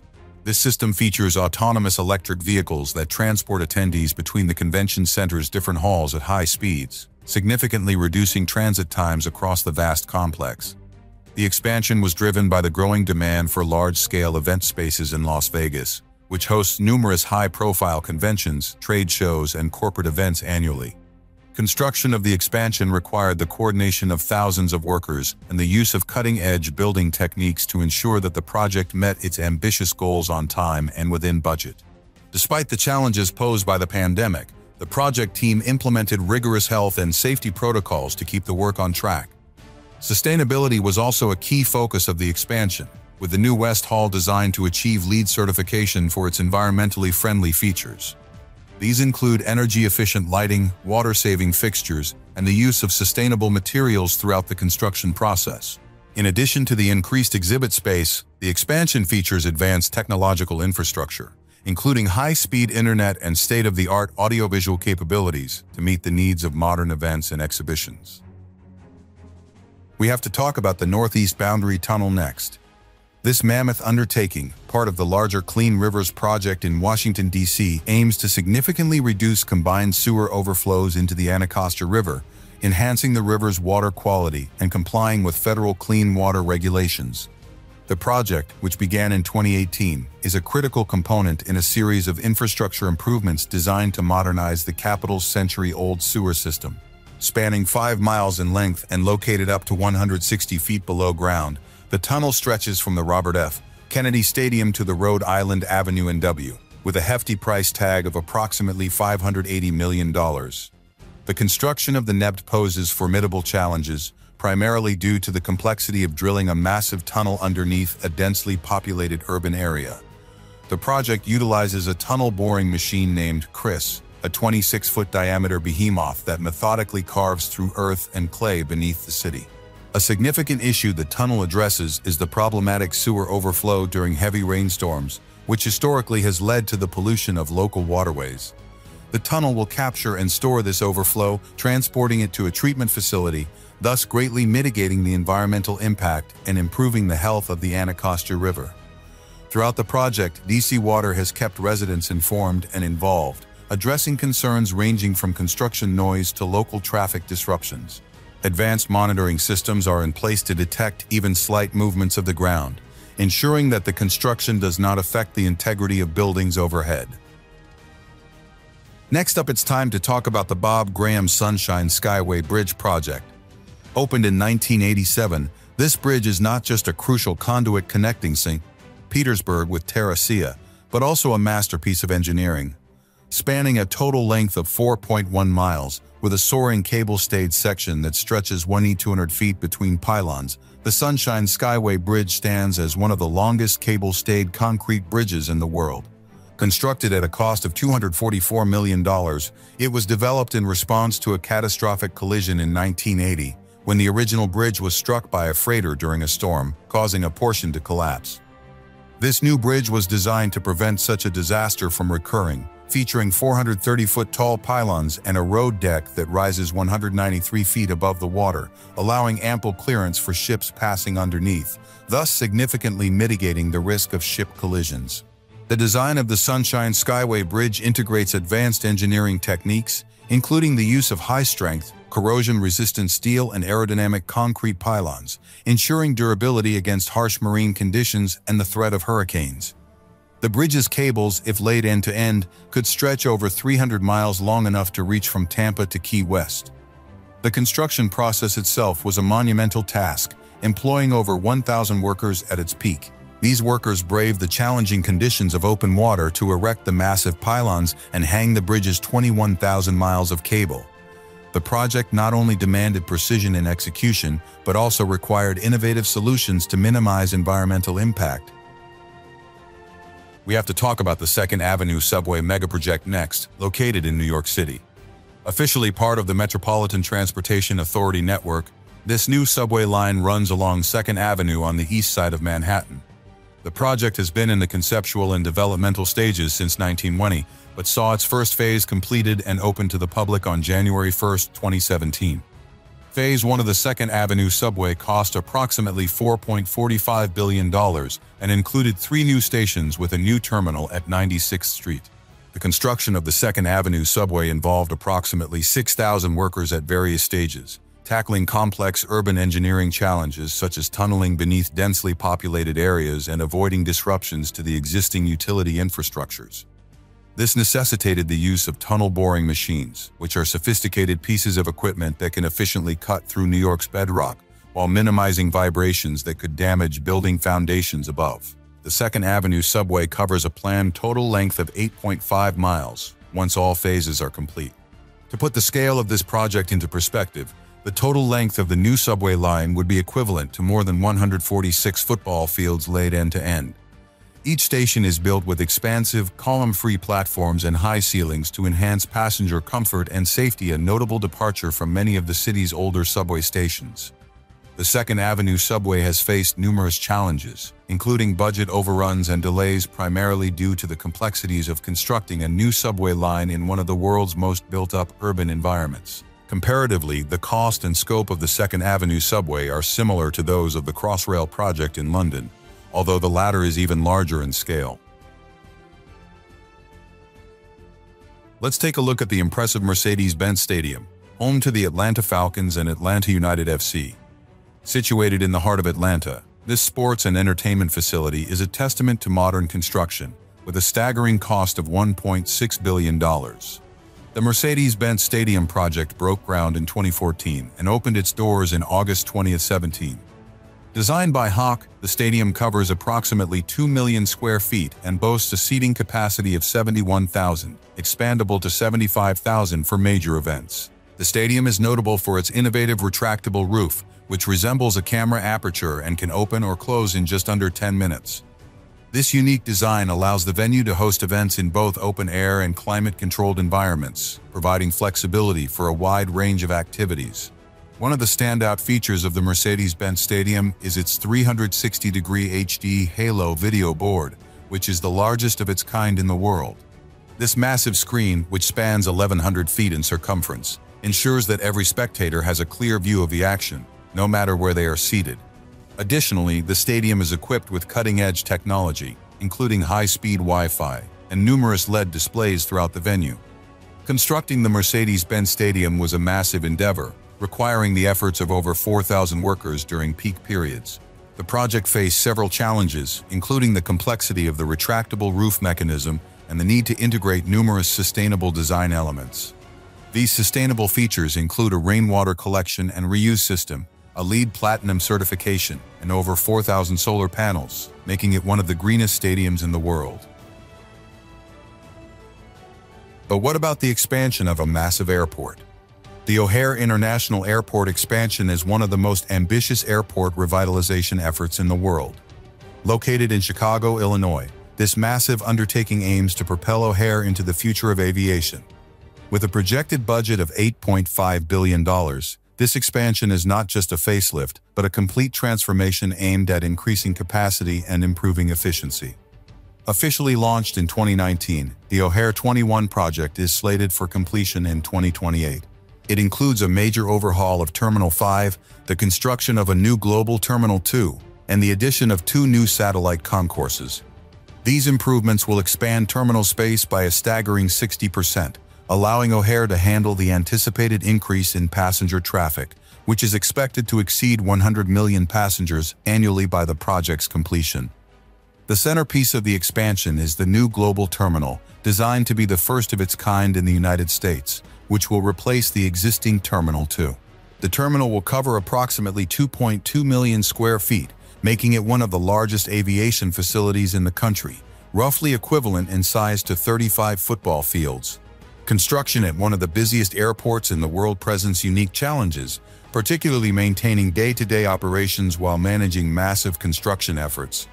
The project employs over 5,000 workers, utilizing innovative construction methods such as prefabricated materials and modular construction techniques to minimize disruption. These methods not only expedite the building process, but also help manage the logistical complexities of working within an operational airport. The O'Hare expansion will also address some of the airport's long-standing issues, such as congestion both on the tarmac and inside the terminals. By redesigning gate layouts and improving the configuration of taxiways and runways, the project aims to significantly reduce taxi times and delays, thus solving a critical problem that has plagued O'Hare for decades. But how about a massive interstate megaproject? In the heart of Texas, the North Tarrant Express project stands as a testament to transformative infrastructure innovation. Initiated in 2010 and completed in 2014, this project revolutionized 13.3 miles of Northeast Loop 820, an airport freeway designed to address the burgeoning needs of one of the fastest-growing regions in the United States. The project, costing approximately $2.1 billion, wasn't just about expansion.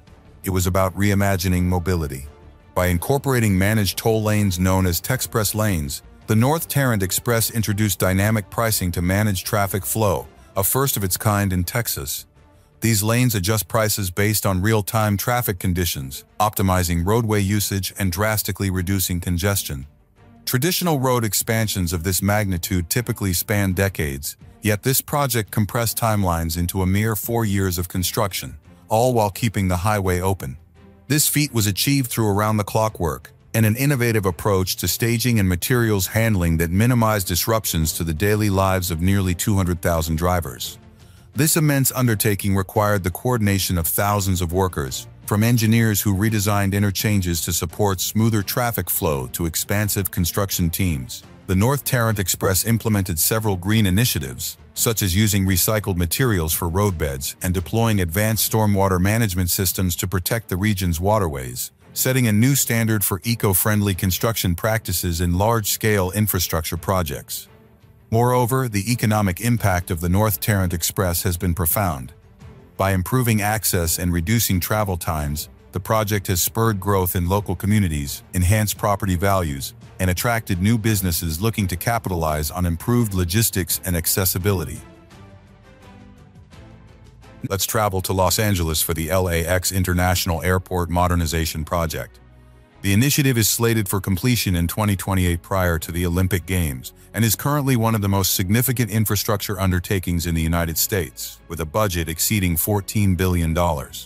Spanning over 1,700 acres, the airport project aims to accommodate increasing passenger numbers, projected to rise to over 100 million annually by the end of the decade. This extensive modernization includes the construction of new facilities, enhancement of existing structures, and the introduction of innovative transport systems. The project involves the addition of more than 3 million square feet of terminal space, effectively increasing the airport's size by 25%.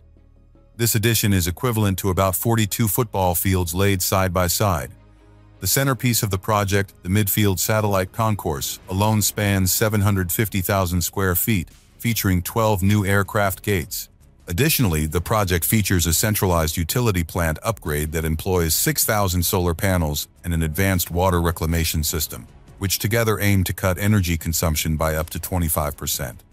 Challenges faced during this vast project include maintaining airport operations during construction. Solutions have involved intricate phasing of construction activities and the use of real-time analytics to manage flow and logistics across the sprawling site. But what about a massive dam megaproject? For that, we have to travel to the Ohio River, where the Olmsted Locks and Dam project is located. This monumental undertaking, designed to replace aging infrastructure and modernize the waterway system, is crucial for the transportation of billions of dollars worth of goods annually across Central States. This project, which officially completed in 2018 after over 30 years of planning and construction, spans across the river and involved an extraordinary financial investment of approximately $3 billion. The construction required the sustained effort of hundreds of engineers, technicians, and laborers over several decades, underscoring the project's scale and complexity. The Olmsted project replaced two older and less efficient facilities, Locks and Dams 52 and 53, which had become increasingly unreliable, causing significant delays in river traffic and logistical inefficiencies. The new structure consists of a navigational pass and two parallel 110-foot by 200-foot locks. This setup significantly eases the river traffic, allowing for the smooth passage of approximately 90 million tons of cargo yearly.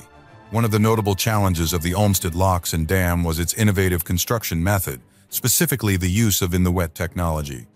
Unlike traditional dry dock methods, this technique involves assembling large modular sections of the dam on land, then floating them to their installation site on the river.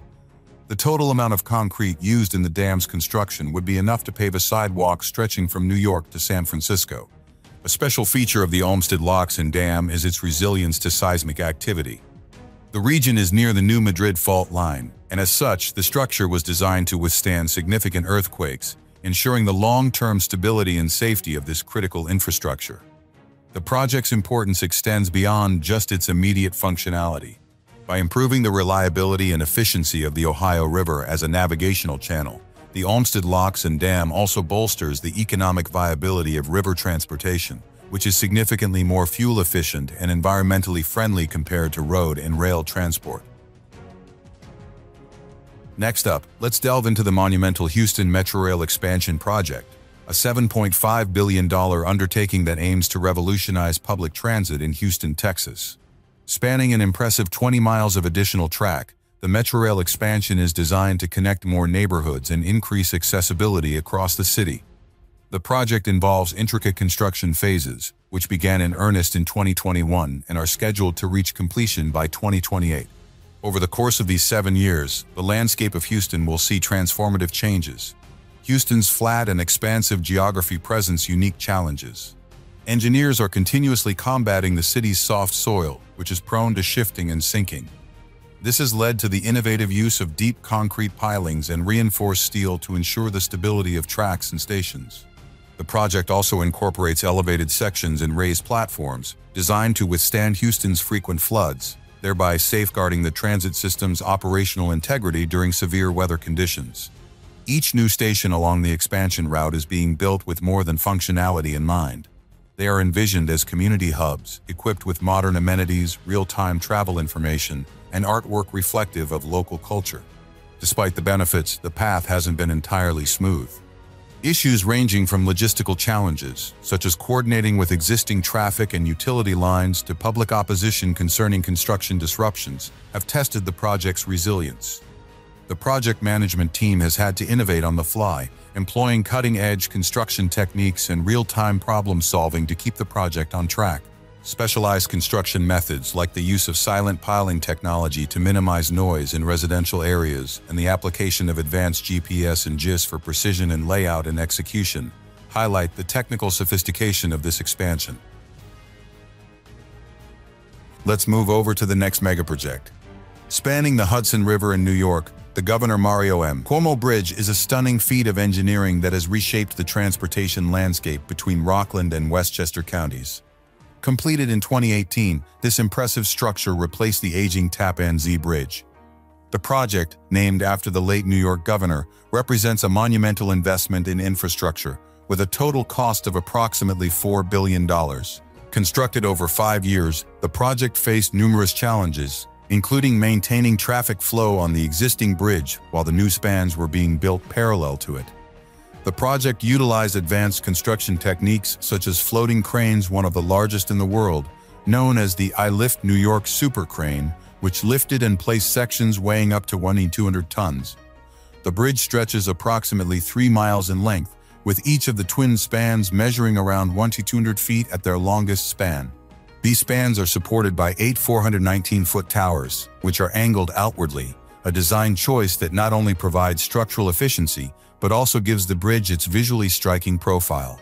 One of the unique aspects of the Cuomo Bridge is its accommodation for various transportation modes.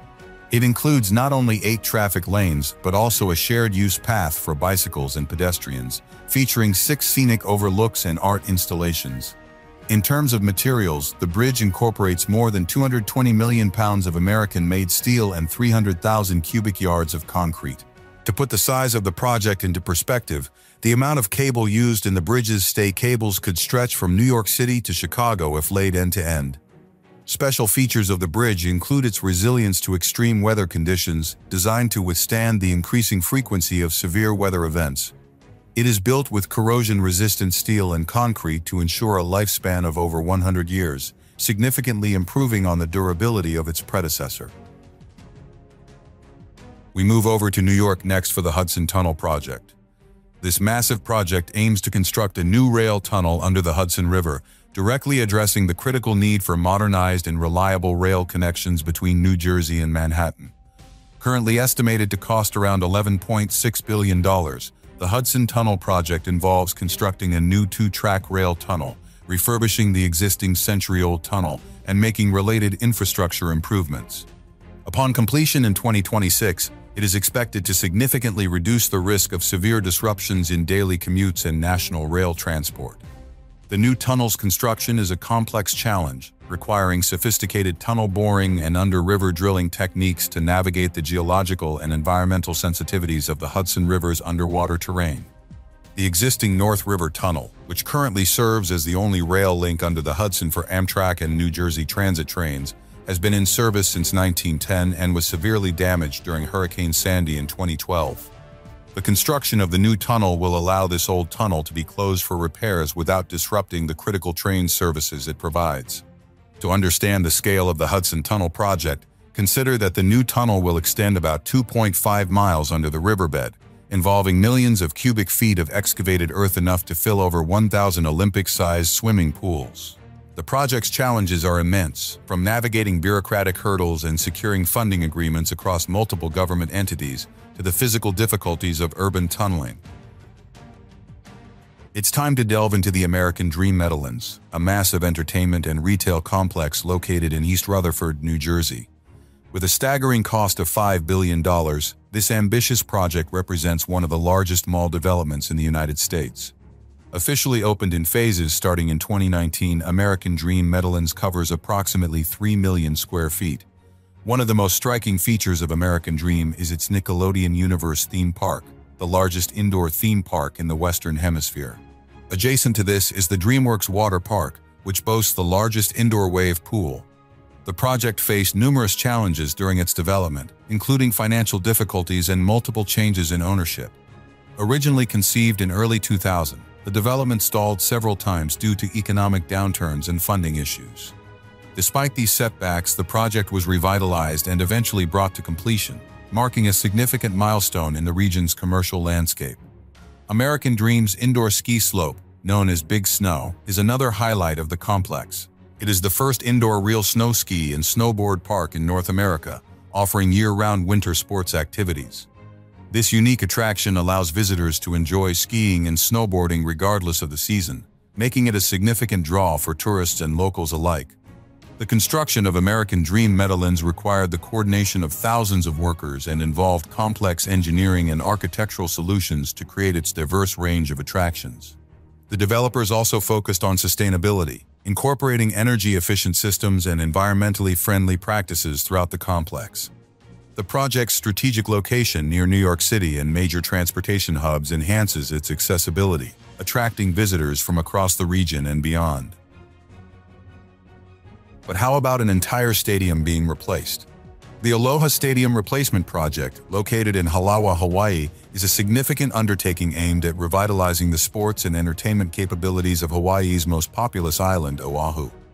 This ambitious project replaces the aging Aloha Stadium, originally built in 1975, which had become increasingly costly to maintain and no longer met modern safety or functionality standards. Scheduled for completion in 2028, the new stadium complex is anticipated to cost over $350 million. The project covers an extensive area of approximately 98 acres, with the new stadium expected to seat around 35,000 spectators, down from the old stadium's capacity, but designed to offer improved sightlines and amenities. This size makes it comparable to the StubHub Center in California, though with enhanced technological integrations. Employing around 2,000 workers during peak construction phases, the project faces the unique challenges of building in an island setting, such as logistics complications related to material shipping and the high cost of labor and supplies in Hawaii. The new stadium will employ modern construction techniques, including the use of sustainable materials and energy-efficient designs to minimize its environmental footprint. Features like solar power generation and water reclamation systems are planned to make it one of the greenest stadiums in the nation. A key problem that the new Aloha Stadium aims to solve is the economic inefficiency of its predecessor. The old stadium was underutilized, partially due to its deteriorating condition and lack of modern facilities that limited event hosting capabilities. The new complex, with its state-of-the-art features, seeks to attract more high-profile events and consequently generate significant economic benefits for the region. One innovative aspect of the project is its integrated approach to development. The stadium complex will include mixed-use developments such as hotels, retail spaces, and residential areas, creating a vibrant community hub rather than just a sports venue. This model follows the trend seen in projects like the Atlanta Braves' Truist Park, which integrates a stadium with a larger commercial and residential district. But what about the construction of a massive train station? Denver Union Station was reopened in 2014 after a comprehensive $540 million redevelopment, and the historic train station has been reimagined into a vibrant, multimodal hub that anchors Denver's thriving transit-oriented development. Originally constructed in 1881, Denver Union Station had fallen into disrepair and underutilization by the late 20th century. The bold revitalization project, which began in earnest in 2010, was spearheaded by a public-private partnership aiming to revitalize the area while preserving its historic charm. The project covered 19.5 acres and involved the integration of light rail, Amtrak, buses, and new pedestrian and bicycle pathways, creating a nexus of connectivity for the city and the region. One of the most compelling aspects of the Union Station project was the creation of an underground bus concourse. This 22-gate facility spans nearly 1,000 feet in length, roughly the length of 3 football fields, situated beneath 1.5 acres of public plaza that includes fountains and space for public events. This innovative design successfully separates bus traffic from pedestrian areas, enhancing safety and urban aesthetic. The station itself houses more than 110,000 square feet of mixed-use development, including retail shops, restaurants, and a hotel, which occupy the historic terminal building.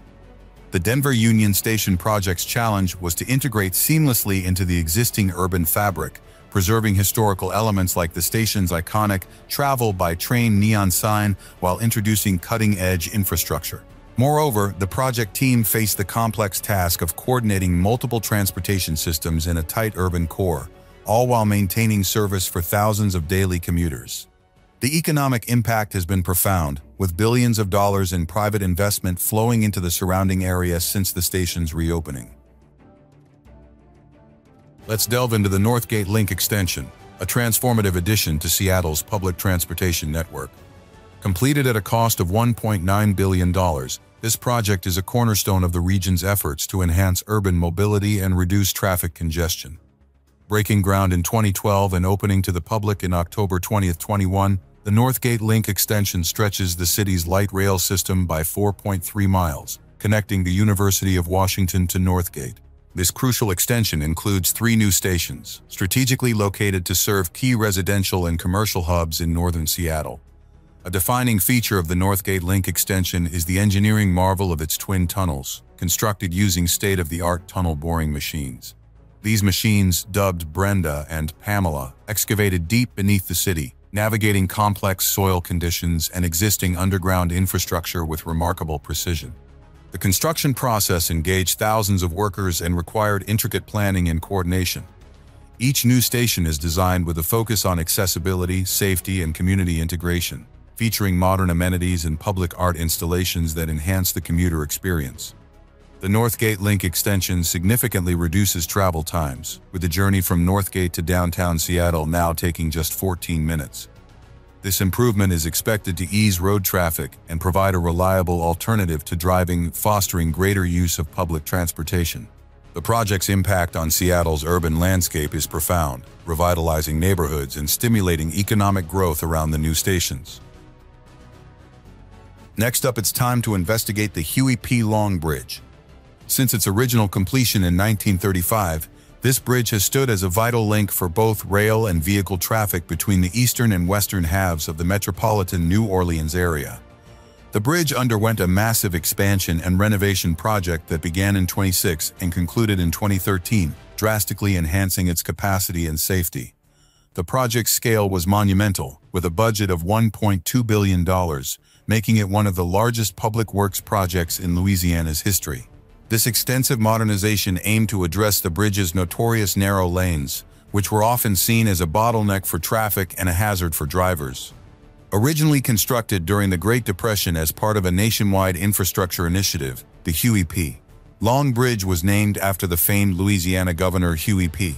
Long, who was a major proponent of infrastructure projects. At the time of its initial completion, it was among the longest railroad bridges in the United States, featuring a continuous truss design that was a marvel of that era's engineering capabilities. The renovation project expanded the bridge's width, adding wider traffic lanes that increased the overall width from 18 feet to an impressive 43 feet. This expansion included the installation of new roadways and rail lines, significantly increasing the bridge's traffic capacity and safety. The bridge's elevation was a significant challenge, situated 135 feet above the Mississippi River, which necessitated complex vertical construction techniques. Engineers employed high-strength, lightweight concrete and advanced steel composites to handle the loads and stresses involved with such height and width, ensuring long-term durability against the river's powerful currents and the region's frequent severe weather. The construction work involved around 300,000 cubic yards of concrete, enough to fill 90 Olympic-sized swimming pools. Next up, it's time to travel to New York for the Bayonne Bridge raising project. This development is an extraordinary engineering feat located over the Kill-Van-Kull Strait, connecting Staten Island, New York to Bayonne, New Jersey. This project was initiated to address the critical need for modern cargo ships to access the ports of Newark and Elizabeth, New Jersey, which are among the busiest on the eastern seaboard. The original bridge, completed in 1931, had a navigational clearance that was too low for the new generation of ultra-large container vessels introduced with the expansion of the Panama Canal. Completed in 2019, the project successfully raised the bridge's roadway from 151 feet to 215 feet above the water level, while also maintaining the iconic arch design. This adjustment made it possible for ships nearly twice the size of those previously accommodated to pass underneath, significantly increasing the operational capacity and efficiency of the port facilities. The project cost was approximately $1.7 billion, reflecting both its scale and complexity. One of the significant challenges was executing the work without disrupting the heavy vehicular traffic on the bridge, which necessitated innovative construction methods and careful scheduling. In terms of its engineering methodology, the project was notable for its use of the raise the roadway technique. This method involved building a new roadway above the existing one while traffic continued below, and then removing the lower roadway upon completion. Comparing the scale of the Bayonne Bridge project to other engineering projects, Its new 215-foot clearance is high enough to accommodate an NFL football field standing on end. The Bayonne Bridge raising faced numerous challenges during its execution, including technical difficulties inherent in working with existing structures, the need to maintain stringent safety standards, and the unpredictable weather conditions over the strait. The project also had to navigate complex regulatory and environmental approvals, coordinating with multiple governmental bodies and community stakeholders to mitigate impacts on the surrounding areas. It's time to discuss the next megaproject. Welcome to the Treasure Island redevelopment in San Francisco. Set on a man-made island in the heart of San Francisco Bay, this project is transforming a former naval base into a vibrant residential and commercial hub. Treasure Island spans approximately 405 acres. To put that into perspective, it's roughly the size of 300 football fields laid side by side. The project's budget is a whopping $6 billion, earmarked for creating over 8,000 homes, of which a quarter are designated as affordable housing. The plan includes schools, hotels, and over 300 acres of parks, which means green space is central to the island's new identity. Construction began in 2011 and is set to continue in phases through 2035. The scale of manpower and machinery on this site is staggering. At its peak, the project employed thousands of workers, each skilled in various aspects of construction, from engineers and architects to builders and landscapers, all converging to bring this vision to life. One of the most intriguing aspects of the Treasure Island redevelopment is its commitment to sustainability. The island is poised to become one of the most eco-friendly developments in the U.S. with advanced stormwater systems, zero-waste goals, and buildings designed to lead gold standards. But it hasn't been all smooth sailing. The project has faced its share of challenges, from concerns over rising sea levels to remediation of the soil, which was contaminated during its days as a naval base. These issues required innovative solutions such as elevated land to combat potential flooding and extensive cleanup efforts to ensure the safety and sustainability of the new community. The amount of soil moved and treated for the redevelopment could fill over 60 Olympic-sized swimming pools. And if we talk about the infrastructure, the main roadway spanning the island's length is akin to laying down nearly 3 Golden Gate bridges end to end. It's time to talk about the construction of Raleigh Union Station. This transformative project, which officially opened its doors in July 2018, represents a major upgrade from the previous Amtrak station. Costing approximately $111.4 million, the Raleigh Union Station was meticulously designed to rejuvenate the warehouse district of downtown Raleigh, providing a multimodal hub that accommodates train, bus, and taxi services under one roof.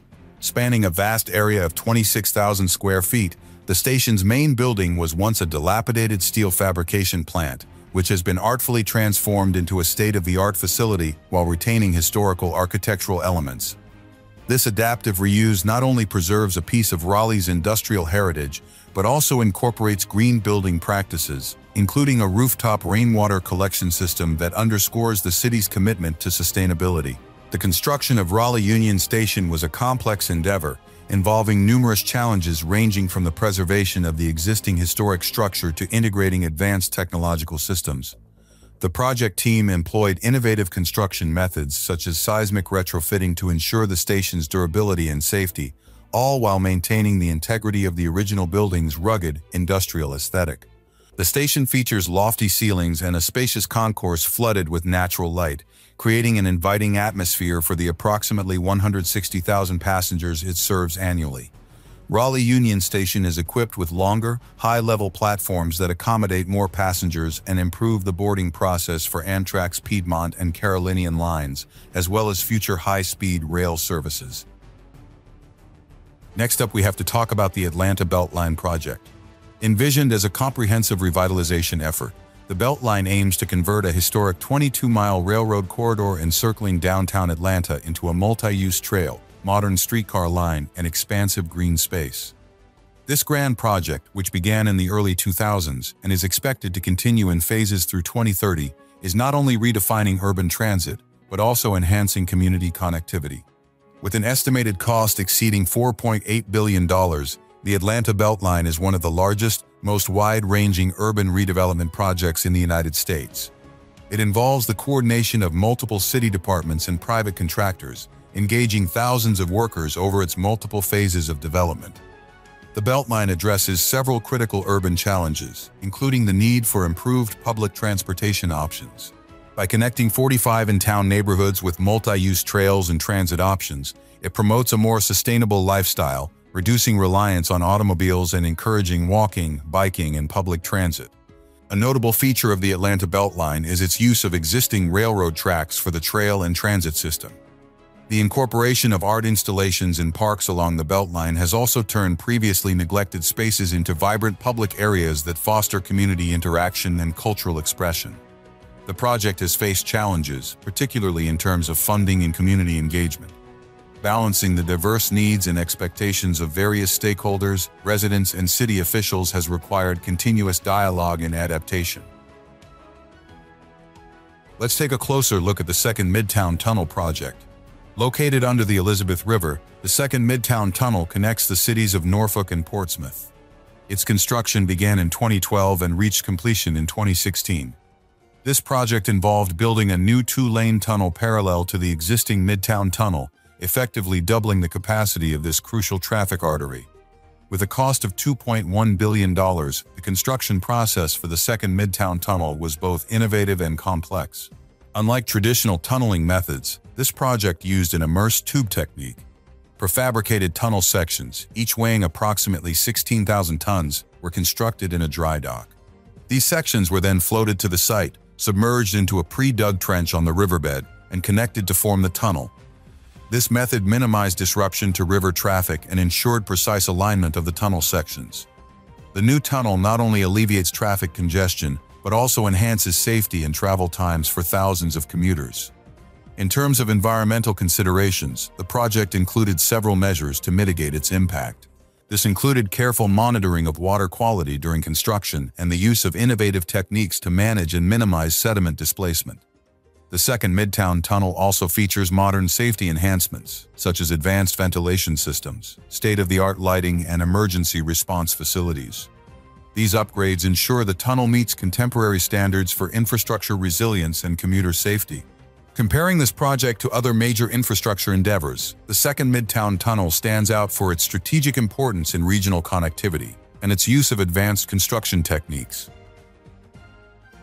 But we have to talk about a gigantic station megaproject next. Miami Central Station, strategically situated in the heart of downtown Miami, Florida, is a transformative infrastructure and transit development that epitomizes the future of urban transportation in the southeastern United States.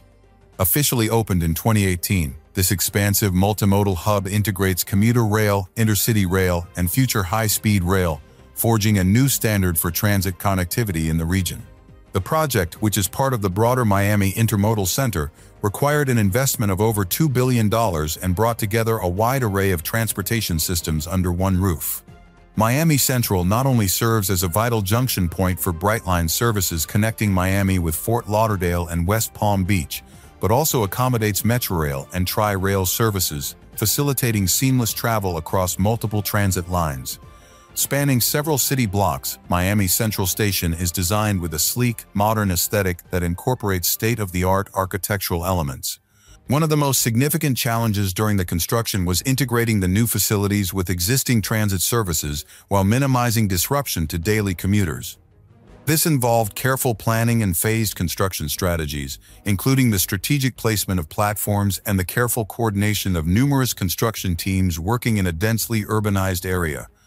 The station's architectural design required innovative construction techniques to support its complex, multi-level structure.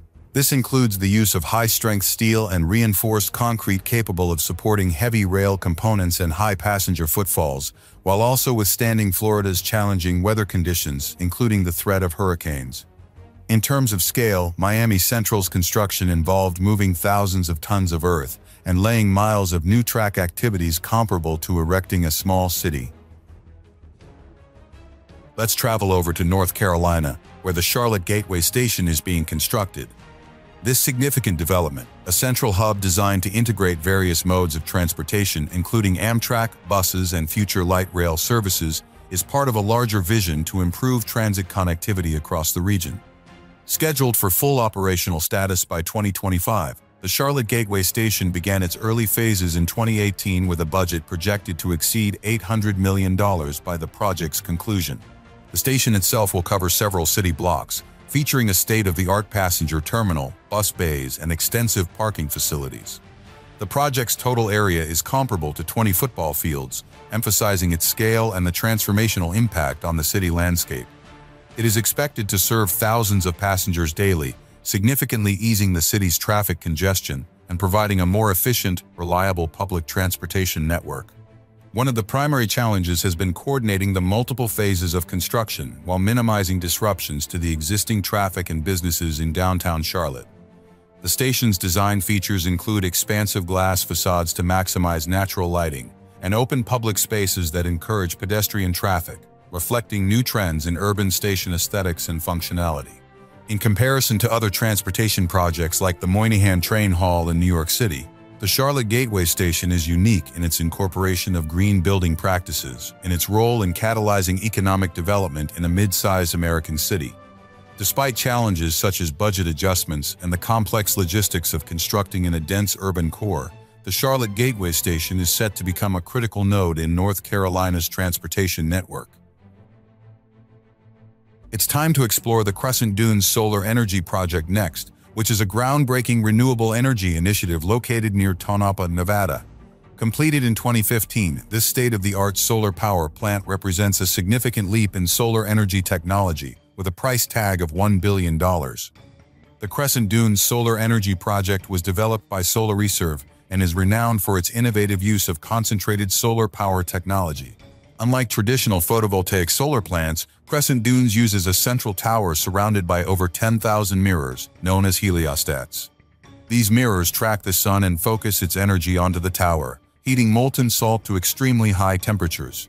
One of the key advantages of this system is its ability to store thermal energy, allowing the plant to generate electricity even after the sun has set. The Crescent Dunes facility has a capacity of 110 megawatts and can provide power to approximately 75,000 homes.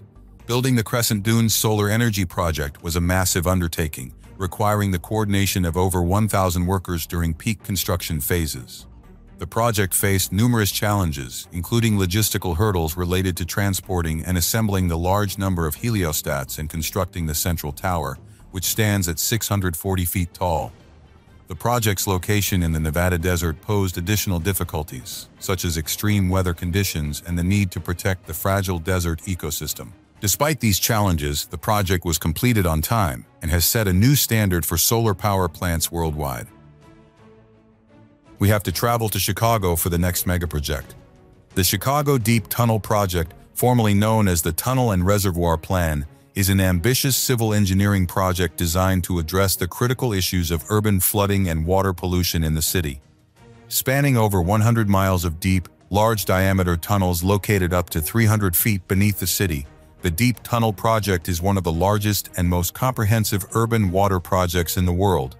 With a total estimated cost projected at $3 billion, one of the primary functions of the tunnel is to capture and store stormwater runoff and sewage that would otherwise overflow into the city's rivers and Lake Michigan during heavy rain events. This system can hold up to 2.3 billion gallons of stormwater, significantly reducing the frequency and severity of water pollution incidents and urban flooding in the region. The construction of the Deep Tunnel Project has been a monumental undertaking. It required the use of massive tunnel boring machines, some of the largest in the world, which have carved out tunnels with diameters ranging from 9 to 33 feet. One of the distinguishing features of the project is the construction of 3 immense reservoirs designed to work in conjunction with the tunnels. The largest of these, the Thornton Composite Reservoir, was completed in 2015 and covers 300 acres, making it one of the largest man-made reservoirs for stormwater management in the world.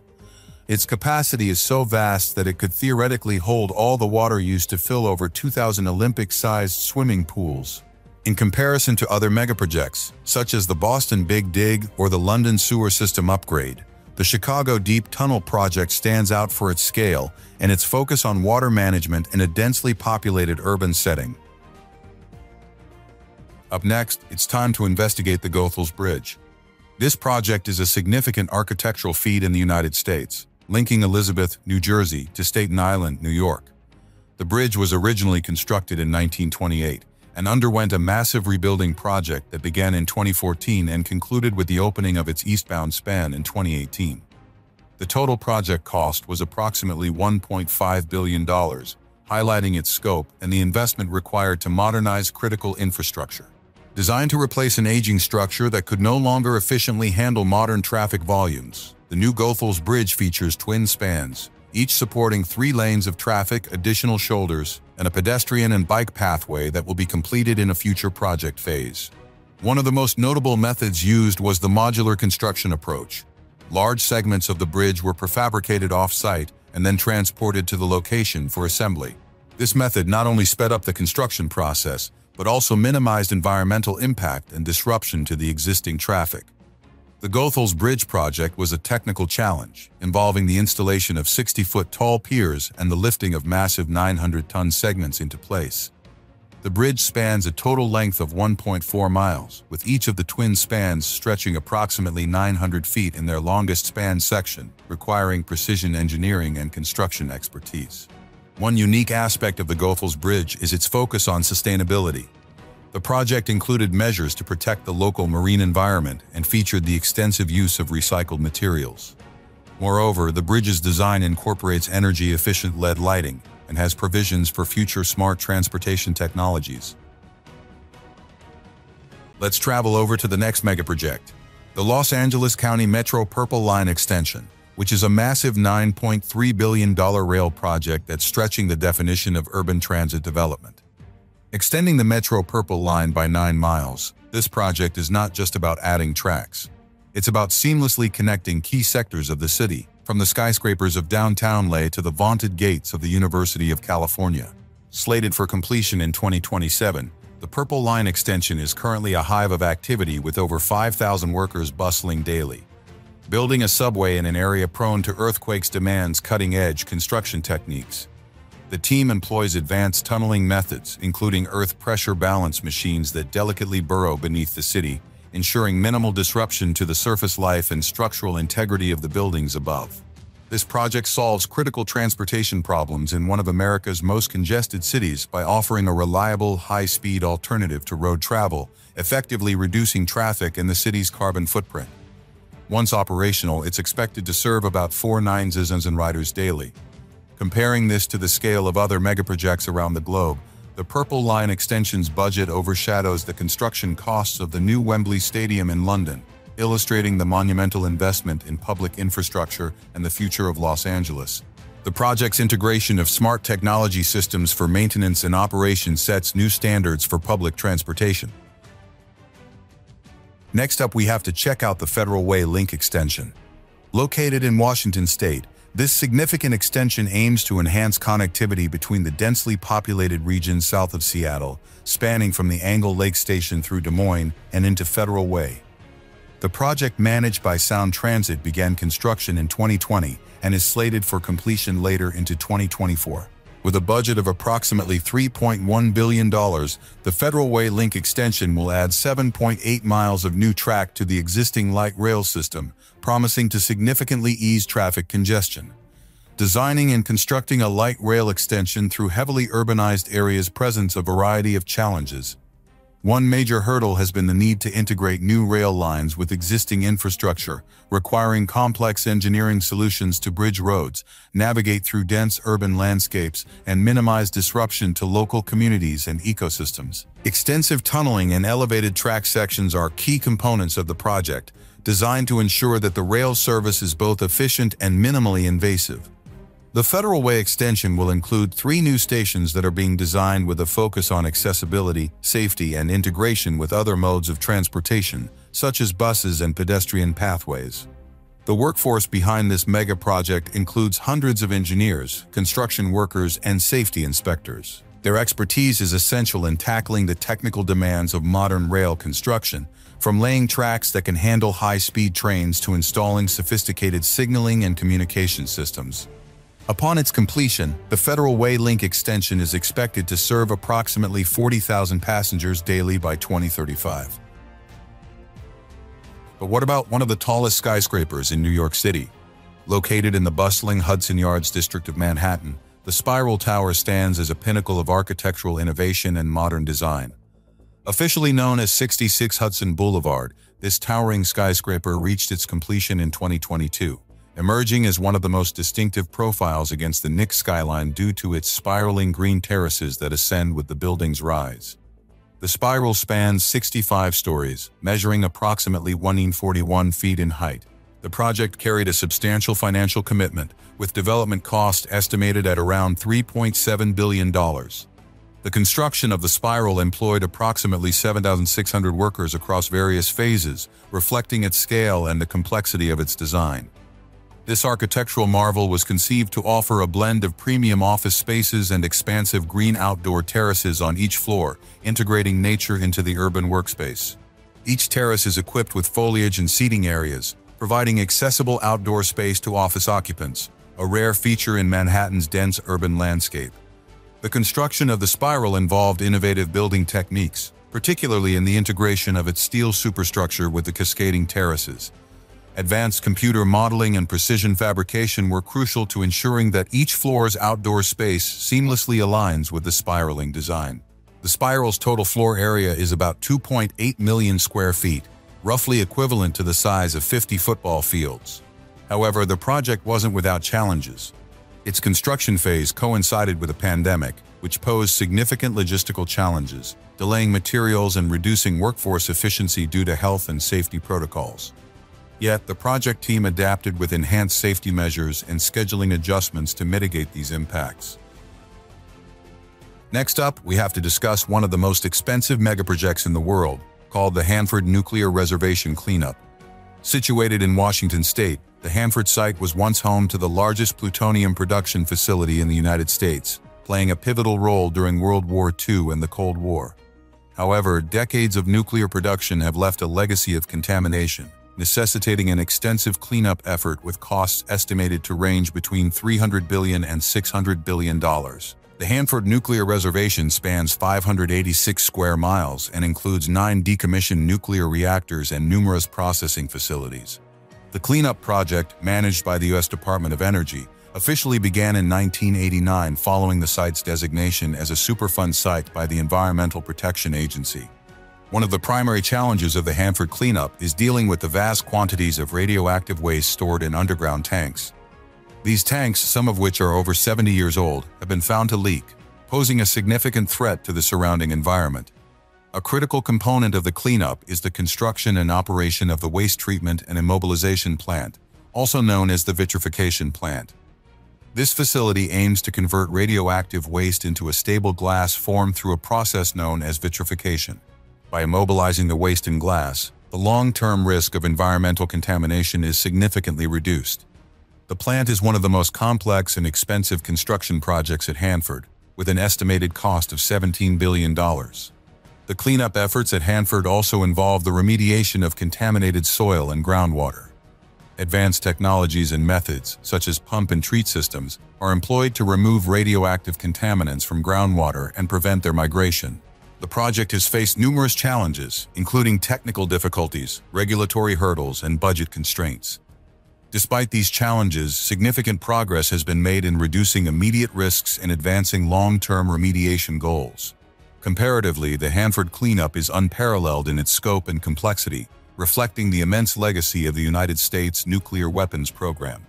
The project's costs and duration are unprecedented, with estimates suggesting the cleanup could continue for several more decades. We travel over to San Francisco next for the redevelopment of their international airport. This expansive project, known as the Airport Development Plan, is set to reshape the airport by enhancing capacity and passenger experience through a series of ambitious construction initiatives. Commenced in 2016 with a strategic plan, the development is budgeted at over $7 billion. One of the cornerstone projects within this expansion is the renovation of Terminal 1, a project that began in 2016 with a budget of approximately $2.4 billion. The terminal's revamp includes the construction of a new boarding area with additional gates, upgraded baggage systems, and new dining and retail spaces. The airport's plans also include the enhancement of airfield safety. These changes are designed to improve the efficiency of aircraft movements on the ground, thereby reducing taxi times and minimizing delays. San Francisco International Airport is also focusing heavily on sustainability, aiming to become one of the world's first zero-net energy airport campuses. Solar panels, energy-efficient buildings, and water conservation systems are integral to this vision. The challenges of executing such a vast project in an active airport environment are immense.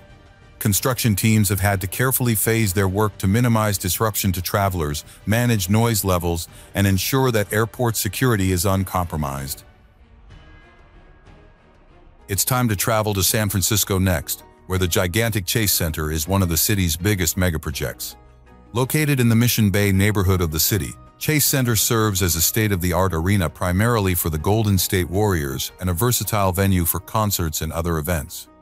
This mega project, completed in September 2019, was a private sector initiative spearheaded by the Warriors' ownership, costing an estimated $1.4 billion. Chase Center covers an area of 11 acres and includes an 18,000-seat arena, 2 office buildings, 100,000 square feet of retail space, and a public plaza. The project also involved the creation of a waterfront park along with a half-mile of restored public waterfront. One of the challenges in its development was integrating the center with San Francisco's existing public transport networks. This led to significant improvements in local infrastructure, including the addition of a Muni Metro light rail platform and the enhancement of nearby roads. The use of cutting-edge seismic technology was a focal point, considering San Francisco's susceptibility to earthquakes. This included innovative base isolators and shock absorbers that ensure the arena can withstand significant seismic events. Chase Center's unique architectural design and construction methods included the use of sweeping glass facades and intricate metalwork that complements the bay's maritime setting. If you consider the height of the arena at nearly 135 feet, it stands tall enough to house the Statue of Liberty inside it, giving a sense of the scale at which this construction was conceptualized and executed. It's time to explore the Kennedy Space Center, a monumental project that stands as a pinnacle of aerospace engineering. Located on Merritt Island, Florida, this iconic facility was established in 1962 and became operational during the height of the space race. The total cost of constructing and developing the Kennedy Space Center is estimated at approximately $2 billion. The Space Center spans 144,000 acres and serves as NASA's primary launch center for human spaceflight. Its construction required the efforts of thousands of engineers, technicians, and laborers working around the clock to bring this ambitious project to fruition. The center's most famous feature is Launch Complex 39, which includes 2 launch pads and the massive Vehicle Assembly Building. The VAB is one of the largest buildings in the world by volume and was designed to assemble the Saturn V rocket, the behemoth that carried astronauts to the moon during the Apollo program. The Kennedy Space Center was not just built for the Apollo missions. It has been instrumental in numerous space endeavors, including the Space Shuttle program and, more recently, SpaceX's commercial crew missions. The facility's infrastructure includes a network of crawler transporters that move rockets from the VAB to the launch pads, a distance of about 3 miles. These crawlers are engineering marvels in their own right, capable of carrying the immense weight of fully assembled rockets. One of the significant challenges faced during the construction of the Kennedy Space Center was managing the environmental impact on the surrounding Merritt Island National Wildlife Refuge. This required careful planning and innovative solutions to ensure that the center's operations did not adversely affect the local ecosystem. To understand the scale of the Kennedy Space Center, consider that its launch pads and support facilities occupy an area equivalent to about 219 football fields. The center has continuously evolved, incorporating cutting-edge technology and infrastructure to support the ever-advancing field of space exploration. Next up, it's time to visit the Mackinac Bridge project. Known affectionately as Big Mac or Mighty Mac, this bridge links Michigan's upper and lower peninsulas, thus uniting what nature had divided. Located in Michigan, the Mackinac Bridge was completed in 1957 after 3.5 years of construction, overcoming numerous challenges posed by geography and climate. At the time of its completion, the Mackinac Bridge was the world's longest suspension bridge between anchorages, a title it held for many years. Spanning an impressive total length of about 5 miles, with a central span of 3,800 feet, the bridge was a marvel that required extraordinary engineering prowess and innovation. The construction cost was approximately $100 million, equivalent to nearly $1 billion today. Constructing the Mackinac Bridge was a colossal undertaking involving the coordination of hundreds of workers. The project faced many challenges, including harsh weather conditions that could change swiftly, posing risks to workers and the structural integrity of the emerging bridge. Winter gales and fog were routine obstacles that required innovative solutions, such as heated scaffolds and special gear for workers. One of the most notable aspects of the Mackinac Bridge's construction was the use of pioneering techniques for deep water caisson construction. These massive caissons were sunk to depths of up to 210 feet below the water's surface, a groundbreaking achievement at the time. The bridge's towers, standing at 552 feet above water level, required the transportation and assembly of thousands of tons of steel, sourced from mills across the United States.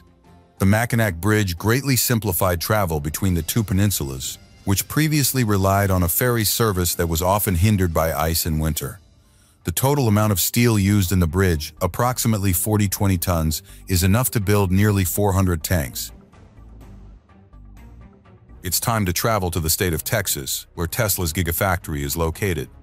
This sprawling facility, initiated in July 2020, underscores Tesla's commitment to scaling up its production capabilities, particularly for the Tesla Cybertruck, Model Y, Model 3, and Tesla Semi. Occupying over 2,500 acres along the Colorado River, Giga Texas is designed to be an eco-friendly facility, integrating closely with the surrounding environment. The site is one of the largest buildings in the world by footprint, featuring approximately 10 million square feet of operational space spread over several floors.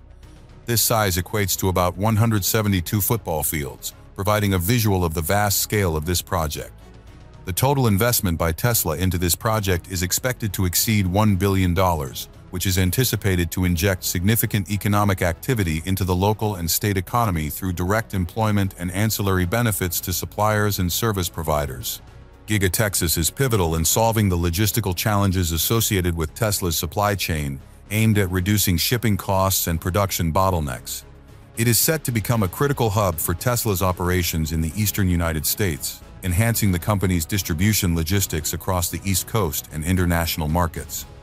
The factory's location was strategically chosen for its proximity to rail and road networks, facilitating efficient material shipments and distribution of finished vehicles. It's time to move over to the Blue Plains Tunnel next. This massive infrastructure project is a critical component of DC Water's Clean Rivers project, aimed at drastically reducing combined sewer overflows into the Anacostia, Potomac Rivers, and Rock Creek. The tunnel, completed in 2015, stretches over 2,400 feet in length and is located up to 160 feet below the city's surface. This tunnel was designed to capture and store sewage and stormwater runoff during heavy rains, redirecting up to 100 million gallons of overflow that would have otherwise spilled into local waterways. The project's total cost was approximately $580 million, making it not only one of the largest environmental projects in the city's history, but also a significant investment in sustainable infrastructure. Constructing such a vast underground structure in an urban environment presented numerous challenges. The project team had to navigate around existing utilities and subway tunnels, requiring precise mapping and innovative tunneling techniques. The tunnel was constructed using a tunnel boring machine named Lady Bird, a massive piece of machinery that excavated the tunnel's path while simultaneously laying reinforced concrete to form the tunnel walls. The scope of the Blue Plains Tunnel can be compared to the length of nearly 80 football fields laid end to end. The concrete used in the project would be enough to pave a 2-lane road for several miles. Special features of the Blue Plains Tunnel include its state-of-the-art odor control systems designed to treat air before it is vented to the surface, ensuring that the surrounding neighborhoods are not affected by unpleasant smells. Next, let's examine the New Orleans Flood Protection System, a monumental infrastructure project designed to safeguard the city from devastating floods. This extensive system, with a staggering investment of $14.5 billion, stands as a critical response to the catastrophic impact of Hurricane Katrina in 2005. The system encompasses a complex network of levees, floodwalls, pump stations, and surge barriers designed to withstand a 100-year storm event. A key component of the system is the Inner Harbor Navigation Canal Surge Barrier, one of the largest civil works projects in the United States. This massive barrier stretches nearly 2 miles and features a series of gates and pumps that can be activated to block storm surges from entering the city. The INC surge barrier alone cost $1.1 billion and plays a vital role in protecting New Orleans from potential flooding. Another significant element is the Lake Borgne surge barrier, which extends for 1.8 miles and is designed to prevent storm surge from entering the Gulf Intracoastal Waterway and the Mississippi River Gulf Outlet. This barrier, coupled with numerous floodwalls and levee improvements, forms a robust defense against rising waters. The construction of the flood protection system was a massive undertaking involving tens of thousands of workers and extensive coordination between federal, state, and local agencies. The project faced numerous challenges, including the technical difficulties of working in a region characterized by soft, shifting soils and the need to protect the unique ecosystems of the Louisiana wetlands. In addition to physical barriers, the system incorporates advanced pump stations capable of removing vast amounts of water from the city's drainage canals. These pumps are essential for managing heavy rainfall and preventing water from accumulating in low-lying areas, which are particularly vulnerable to flooding. Welcome to the Muskrat Falls Project, a colossal hydroelectric power station on the lower Churchill River in Labrador. Did you know that the Muskrat Falls project spans over 100 square kilometers? The project harnesses the power of water, generating up to 824 megawatts of electricity, enough to light up over 500,000 homes. Construction kicked off in 2013 and, amidst various challenges, wrapped up in late 2020. The scale of this endeavor is staggering, with a final cost soaring to approximately 12.7 billion Canadian dollars. Originally estimated at 7.4 billion, the financial scope ballooned due to unforeseen geological challenges and logistical complexities. The construction of the dam itself is a feat to behold. The main dam, made from over 2.2 million cubic meters of concrete, stretches across 32 meters in height and an impressive 432 meters in length. The project utilized innovative construction techniques, such as the extensive use of large-scale prefabricated modules to speed up the construction process and reduce the environmental impact. The harsh weather conditions of Labrador, with freezing temperatures and heavy snow, tested the mettle of every worker on site. Muskrat Falls also integrates cutting-edge technology with a series of 204-kilometer transmission lines, known as the Labrador Island Link, which connect the power generated from the falls to the population centers.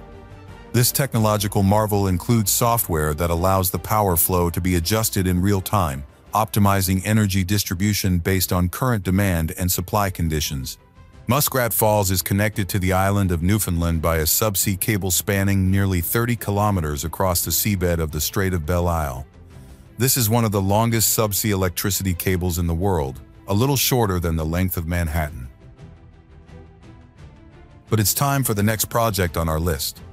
In the heart of Manitoba lies the Quay-Esk Hydroelectric Project, a marvel of engineering nestled along the Nelson River. Construction of the Quay-Esk project commenced in 2014, with a projected completion date of 2021. However, like many ambitious undertakings, the journey was fraught with challenges. The final cost of the project soared to approximately $8.7 billion, nearly double the initial estimate.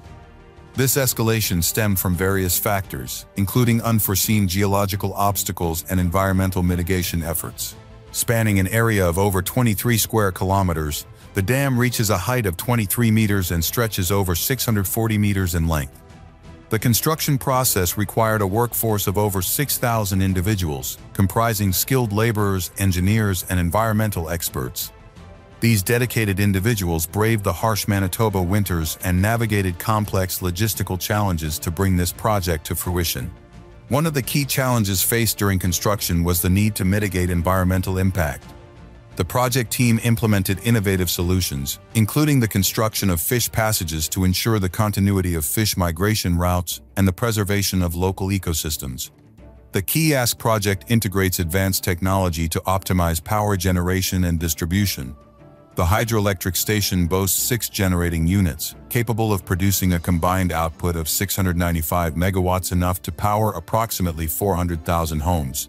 The electricity generated is transmitted through a network of transmission lines, connecting remote northern communities to the provincial grid. The completion of the Quay-Esk hydroelectric project marks a significant milestone in Canada's pursuit of renewable energy.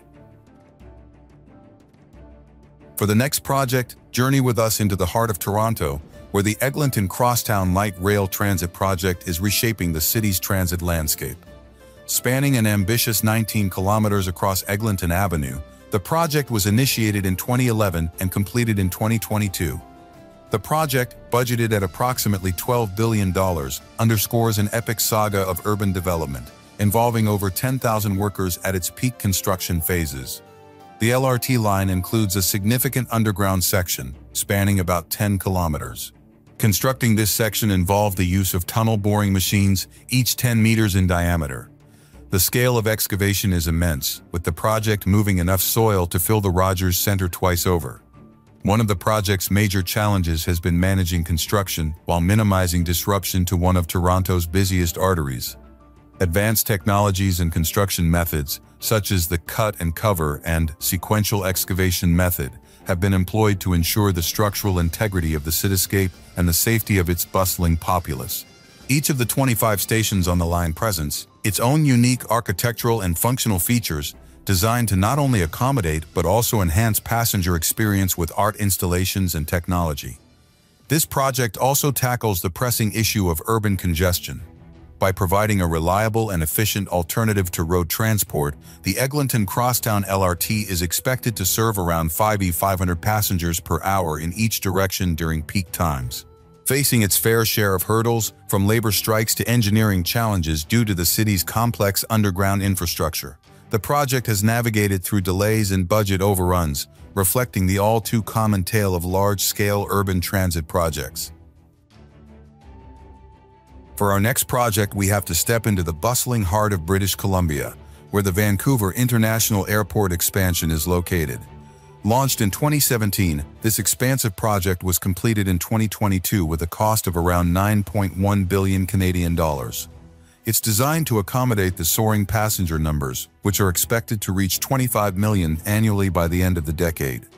This scale of growth brings its set of challenges and innovations, making the airport a focal point of Canadian aviation development. One of the most intriguing aspects of the expansion is the addition of a new international terminal wing. Spanning the length of nearly 3 Canadian football fields, the new wing is being built to handle the largest aircraft in the world. With 8 new gates, this terminal is not just large, but also a marvel of sustainability, designed to meet LEED Gold standards. The project also includes a massive upgrade to the airport's baggage handling system, increasing its capacity by 75%. This system will integrate cutting-edge technology to speed up baggage processing and improve the overall passenger experience. Construction at an operational airport presents the unique challenge of maintaining daily operations while minimizing disruption to passengers. The team has navigated these challenges through meticulous planning and phased construction, allowing the airport to remain fully functional as a key international hub. Comparatively, the scale of the airport's expansion is akin to adding a whole new airport the size of London City Airport right within its existing footprint. It's time to investigate the LNG Canada project next, which is a venture set to transform not only the landscape, but also the energy dynamics of the region. Initiated with a vision to tap into Canada's vast reserves of natural gas, the LNG project commenced in 2018 with an anticipated operational start by 2020. The project's grand scale is reflected in its $40 billion budget, making it the largest private sector investment in Canadian history. The ambition here is to liquefy natural gas efficiently and transport it across the globe, positioning Canada as a key player in the global energy market. The construction site itself spans over 400 hectares, equivalent to around 560 soccer fields combined. At the heart of the project are the advanced facilities designed to liquefy natural gas by cooling it to -162 degrees Celsius, transforming it into a liquid to reduce its volume nearly 600 times, making it easier and safer to store and ship overseas. The project's construction team employs cutting-edge construction techniques, including modular construction where large components are prefabricated elsewhere and assembled on-site, reducing construction time and environmental impact. The project is designed to achieve the lowest carbon intensity of any large-scale LNG plant in the world, utilizing renewable hydroelectric power for some of its processes, a significant departure from the more common reliance on fossil fuels for such operations. Challenges have been plentiful, ranging from logistical issues in transporting massive equipment through rugged terrain to navigating stringent environmental regulations that govern the preservation of the pristine northern British Columbia environment. We have to travel over to Alberta next for the Trans Mountain Pipeline Expansion Project next. Launched in 2017, this monumental project is designed to twin the existing pipeline, increasing the capacity from 300,000 to 890,000 barrels of oil per day, ensuring Canada's position as a leader in the global oil market. Spanning a staggering 150 kilometers, this pipeline cuts through mountains and rivers, connecting Alberta's rich oil fields to the world. The scale is immense, involving thousands of workers, each dedicated to meticulously constructing a route that respects both the environment and the communities it passes through. With a budget now estimated at 12.6 billion Canadian dollars, the project's costs have escalated due to rigorous environmental safeguards and the strategic implementation of cutting-edge construction technologies designed to minimize ecological impact. These methods include horizontal directional drilling, a technique that allows the pipeline to pass beneath sensitive ecological areas and major obstacles like the Fraser River without disturbing the surface. But the journey has not been without its hurdles. Navigating through one of the world's most rugged terrains, the project faces the relentless challenge of mountainous landscapes and the strictest environmental scrutiny. The line must also withstand the threats posed by seismic activity, demanding that every segment of the pipeline not only meets but exceeds safety standards. The expansion is more than just an engineering feat. It solves the critical problem of landlocked Alberta's oil market access. By providing a direct link to the Pacific coast, it opens up lucrative Asian markets, potentially increasing Canada's GDP by billions of dollars and ensuring thousands of jobs for Canadians for years to come. In terms of sheer volume, the amount of steel used in the pipeline is equivalent to building 60 Eiffel Towers.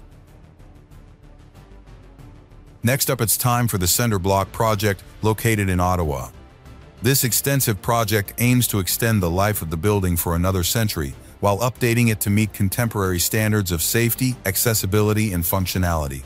Spanning over 500,000 square feet, the Cinder Block's overhaul is one of the largest heritage restoration projects in the world. In terms of interior upgrades, approximately 6,500 windows are being restored or replaced, and all mechanical and electrical systems are being completely overhauled to include state-of-the-art heating and information technology networks. These updates are critical in a building that must remain operational 24/7 and secure. The restoration also includes the removal and preservation of about 20,000 individual pieces of historically significant stonework. Each stone is bar-coded and tracked for restoration and exact replacement, utilizing both traditional stonemasonry techniques and advanced robotic cutting technology. Adding to the complexity, a new visitor welcome center is being constructed, which involves excavating nearly 50,000 cubic meters of bedrock equivalent to about 20 Olympic swimming pools. The project is expected to cost up to 5 billion Canadian dollars, a figure that reflects both the complexity of the work and the value placed on preserving a key element of Canada's national heritage.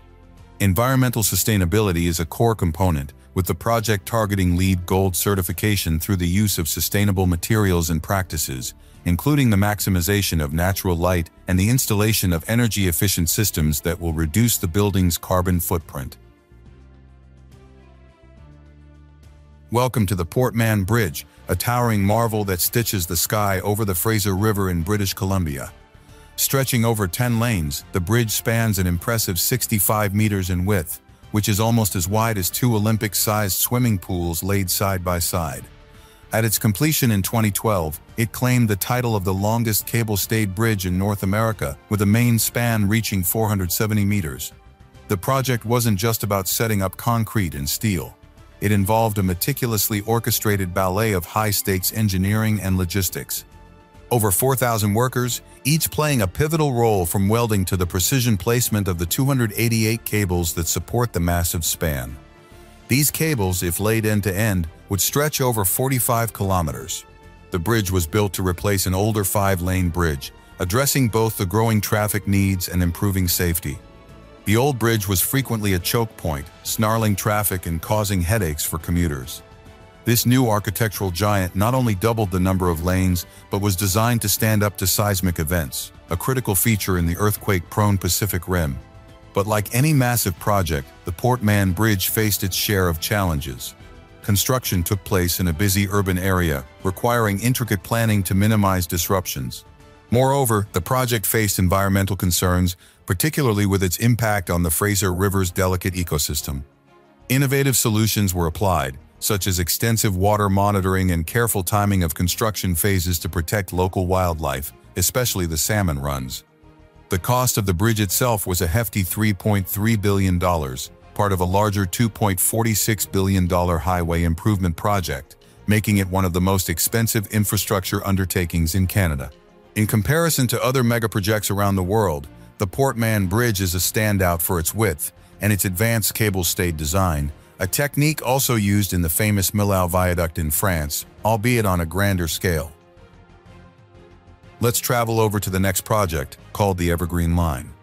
When the Evergreen Line opened its doors to the public in December 2016, it wasn't just unveiling a new set of tracks. It was laying down 11 kilometers of advanced rapid transit that now serves as a critical spine, connecting over 70,000 passengers daily. This $1.43 billion project showcases the sheer scale and ambition of modern infrastructure endeavors, employing state-of-the-art construction methods and technology. Constructing the Evergreen Line involved laying enough track to stretch across about 100 football fields placed end-to-end. Within this sprawling network, 6 new stations emerged, each designed with unique architectural elements reflecting the character of their respective neighborhoods, enhancing not just functionality but also community identity. The construction of this project was a monumental task involving more than 8,000 workers who came together to tackle a variety of complex challenges. One of the most significant feats was the boring of a 2-kilometer tunnel beneath Burnaby Mountain, a technical marvel in itself. This tunnel, crucial for connecting the two ends of the line, required one of the largest earth pressure balance tunnel boring machines used in North America. The machine, nicknamed Alice, represents the spirit of innovation and determination that fueled this project. Dealing with the diverse terrain of the region, from dense urban areas to the delicate ecosystems surrounding the mountain, posed its own set of challenges. Engineers and planners meticulously designed the route and construction phases to minimize environmental impact, which included preserving the local creeks and surrounding green spaces. It's time to investigate the Oakridge Centre redevelopment in Vancouver, British Columbia. Embarking on its journey in 2019, this megaproject is slated for completion in phases, culminating in 2025. It's not just a facelift, but a complete overhaul of the 1955-era shopping mall into a vibrant, mixed-use community space. The scope is a staggering $5 billion investment that promises to redefine luxury and accessibility in urban development. The Oakridge Centre isn't just growing, it's being reinvented, set to encompass over 2.7 million square feet of retail and residential space combined. That's about the size of 47 football fields. Within this sprawling complex, there will be over 2,600 homes housing approximately 6,000 residents. The building's design includes cutting-edge sustainability features aiming for LEED Gold certification, which involves sophisticated water recycling systems and energy-efficient building practices. But as with any project of this magnitude, challenges are part of the story. The redevelopment must intertwine with the existing metro line, demanding precision and innovation to ensure seamless integration without disrupting daily commuter flows. Moreover, balancing the needs of current tenants with ongoing construction activities requires a symphony of logistical prowess. Oakridge's planned retail space alone will rival the size of the famed Mall of America in terms of square footage. It's time to move over to the next megaproject. Welcome to the Vimy Memorial Bridge, an engineering marvel stretching gracefully over the Rideau River in Ottawa, Ontario. This bridge was opened to the public in 2014, embodying a blend of historical significance and modern engineering. Diving into the details, the bridge spans an impressive 125 meters with a width of 42 meters. Its construction was a sophisticated operation involving the precise placement of enormous precast concrete girders, each carefully lifted by a 100-ton crane. This method not only ensured the structural integrity, but also highlighted the advanced techniques used in its design. A project of this magnitude required a substantial investment, with the budget reaching around $50 million. This funding was directed into various aspects of the construction, ensuring that the bridge was built to last and to handle the heavy traffic flow efficiently. More than 300 skilled workers contributed to the project, working diligently to meet the construction deadline and tackle any challenges that arose. The environmental impact was a significant concern given the bridge's location over a navigable waterway. Stringent measures were taken to protect the Rideau River's water quality and its surrounding ecosystems. In terms of materials, the bridge required about 6,000 cubic meters of concrete and 4,000 metric tons of structural steel, all carefully selected to ensure durability and aesthetic appeal. These materials were crucial in constructing a bridge that was not only functional, but also visually striking. What sets the Vimy Memorial Bridge apart is not just its functionality, but its commemorative nature. The bridge features a dedication plaque that includes soil from the actual Vimy Ridge battlefield in France, making it a living memorial that honors Canadian history while serving a practical purpose in modern-day Ottawa. Let's move over to the Spadina Subway Extension megaproject next, located in Toronto. Officially opened in December 2017, this project not only extended the western reach of the city's subway network, but also bridged the gap between Toronto and the York region, fostering an unprecedented level of accessibility across these bustling areas. The extension added 6 new stations along an 8.6-kilometer stretch, starting from Downsview Park all the way to the Vaughan Metropolitan Centre. The design and construction of these stations involved a collaboration among some of the world's most innovative architects and engineers, aimed at creating spaces that are not just transit nodes, but also community hubs. The budget for this expansive project was initially set at $2.6 billion, but saw an increase to nearly $3.2 billion due to various challenges and complexities encountered during construction. These challenges included engineering hurdles such as tunneling near existing infrastructure, managing underground water flows, and coordinating with multiple contractors and stakeholders to keep the project moving forward smoothly. One of the most significant engineering feats was the use of tunnel boring machines, which carved through the earth beneath the city with precision. These machines played a pivotal role in creating the 6.4-kilometer twin tunnels that form the backbone of the extension. The project not only expanded the physical landscape of Toronto's subway system, but also addressed crucial urban issues like congestion and sustainable urban growth. By providing a reliable and efficient public transit option, the extension has significantly reduced traffic volumes on the busy highways and main roads, leading to a more environmentally friendly and less congested urban environment. But we haven't talked about the Regina Bypass megaproject yet. Officially opened in October 2019, this bypass is not just a road. It's the largest transportation infrastructure project in the province's history, designed to streamline traffic and foster economic growth by improving access to the global transportation network.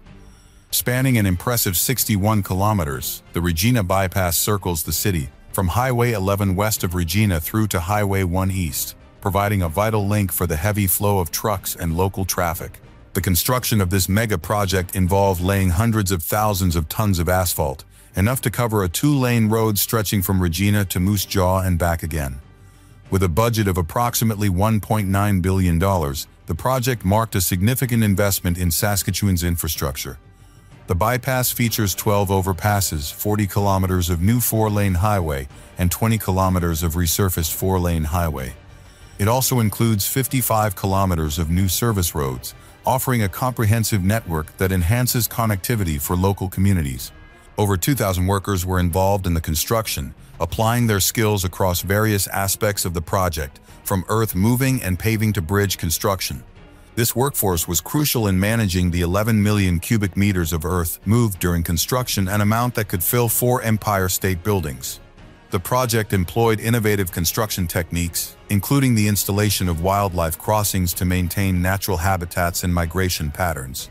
Additionally, advanced engineering solutions were necessary to build the bypass in the challenging prairie landscape, often dealing with extreme weather conditions that required robust planning and adaptation. The Regina Bypass not only solves the problem of urban traffic congestion, but also significantly reduces travel time for freight transport, crucial for an agricultural hub like Regina. Special features of the project include innovative interchanges designed to handle large volumes of traffic efficiently, and the implementation of modern tolling technology to ensure ongoing maintenance and infrastructure funding without traditional toll booths. We have to move over to the Samuel de Champlain Bridge next. Spanning majestically over the St. Lawrence River, the bridge connects the island of Montreal with the South Shore in Quebec. This stunning piece of architecture, which officially opened in June 2019, stands as one of the largest infrastructure projects in North America and a pivotal gateway for the millions who traverse this corridor each year. The bridge stretches an impressive 3.4 kilometers in length, with a signature cable-stayed portion that reaches a height of 170 meters above the river. Designed not just for vehicular traffic, the bridge also accommodates a dedicated transit lane that will eventually support the REM light rail system. Building the Samuel de Champlain Bridge was a monumental endeavor, with a budget exceeding $4.4 billion. This project was essential to replace the aging original Champlain Bridge, which was one of Canada's busiest, carrying over 50 million vehicles annually. The old bridge was facing structural deterioration, posing a significant risk and necessitating the construction of a new, more durable structure. More than 2,000 workers were involved in the construction, utilizing innovative construction methods and materials to ensure longevity and durability. The bridge features a superstructure made from 74,000 tons of steel and 150,000 cubic meters of concrete. The construction faced significant challenges, particularly in managing the logistics of building in a busy urban area while minimizing disruptions to the existing traffic flows on the old bridge. Besides that, innovative techniques were employed to monitor and mitigate environmental impacts throughout construction. Comparatively, the scale and complexity of the Samuel de Champlain Bridge can be likened to San Francisco's Golden Gate Bridge in terms of iconic status and engineering marvel, though each unique in their structural expressions and utility. It's time to talk about the Quebec City Tramway project. This initiative reflects Quebec's commitment to sustainable mobility and is set to dramatically reshape how residents and tourists navigate the picturesque city. Projected to be operational by 2028, the tramway will stretch over 23 kilometers, featuring 23 stations and connecting major hubs like St. Foy and Charlesbourg to the heart of the old city. With a hefty budget estimated at over $3.3 billion, the tramway project is designed not only to enhance transportation, but to invigorate the local economy by improving accessibility to key commercial areas and reducing traffic congestion. The plan includes low-floor tram vehicles capable of enduring the city's challenging winter conditions, showcasing advanced engineering that prioritizes reliability and efficiency. Construction of the tramway involves laying tracks that will weave through densely populated neighborhoods and historic areas, requiring meticulous planning to preserve the integrity and heritage of the cityscape. This project is not without its problems. The construction phase has to address the city's unique topography and cold climate, which can significantly complicate excavation and construction activities. Special techniques are being used to minimize disruption to the daily lives of thousands of residents and to protect the architectural heritage for which Quebec City is famous. In terms of scale, the tramway's reach and impact are comparable to major transit projects like the Portland streetcar in Oregon, although Quebec's version is specifically tailored to meet the demands of a city known for its steep hills and historic architecture. The tramway will use a combination of at-grade and elevated tracks, strategically designed to blend with the surrounding environment while providing unobstructed views of the city's landmarks. Another innovative aspect of the Quebec City Tramway is its environmental focus.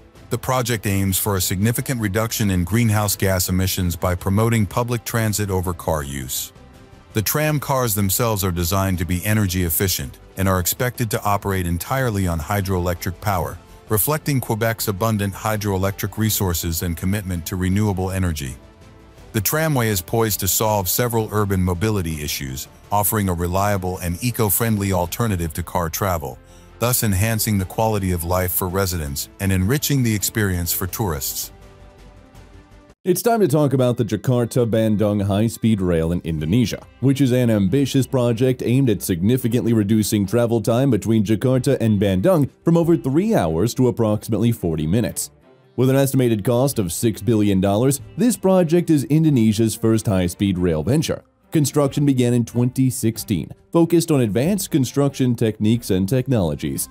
One of the primary engineering challenges was the diverse terrain between Jakarta and Bandung, necessitating the construction of numerous bridges and tunnels.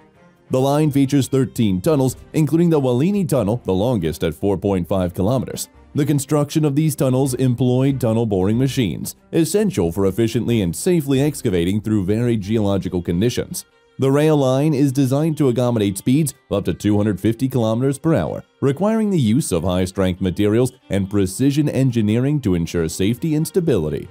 The tracks are laid on a slab track system, which provides greater durability and requires less maintenance compared to traditional ballast tracks. This system involves laying the rails on concrete slabs to fix in place with high-precision techniques to maintain the alignment and smoothness required for high-speed travel. A significant challenge faced during the construction was minimizing the impact on densely populated areas along the route. To address this, elevated tracks and viaducts were constructed in several sections, reducing the need for land acquisition and minimizing disruptions to local communities. Another critical aspect of the construction process was ensuring the rail line's resilience to seismic activity. Indonesia is located in a seismically active region, so the design incorporates earthquake-resistant features. These include flexible track systems and shock-absorbing materials that can withstand significant ground movement without compromising the rail line's integrity. Logistics played a crucial role in the project's success, given the scale and complexity of the construction. Materials and equipment had to be transported to various construction sites along the 142.3-kilometer route. This required a well-coordinated supply chain and efficient transportation network to ensure timely delivery and minimize delays. Let's move over to Egypt now, where the Grand Egyptian Museum is being constructed. Located near the pyramids of Giza, this $1 billion project covers approximately 120 acres and showcases Egypt's rich cultural heritage through state-of-the-art exhibits and facilities. One of the primary engineering challenges was creating a stable foundation for the massive structure, given the proximity to the pyramids and the potential for archaeological discoveries during excavation. Engineers employed advanced ground-penetrating radar and other non-invasive techniques to survey the site before construction, ensuring that any significant archaeological finds could be documented and preserved. The construction of the Grand Egyptian Museum involved several advanced engineering techniques. The building's foundations required deep excavation and the use of high-strength concrete to support the massive weight of the structure. To address the region's seismic activity, engineers incorporated earthquake-resistant features, such as base isolators and flexible joints, into the design.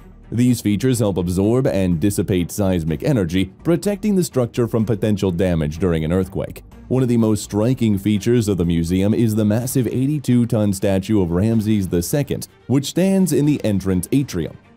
Engineers used a specially designed gantry crane and sophisticated system of rollers and supports to transport and position the statue without causing any damage.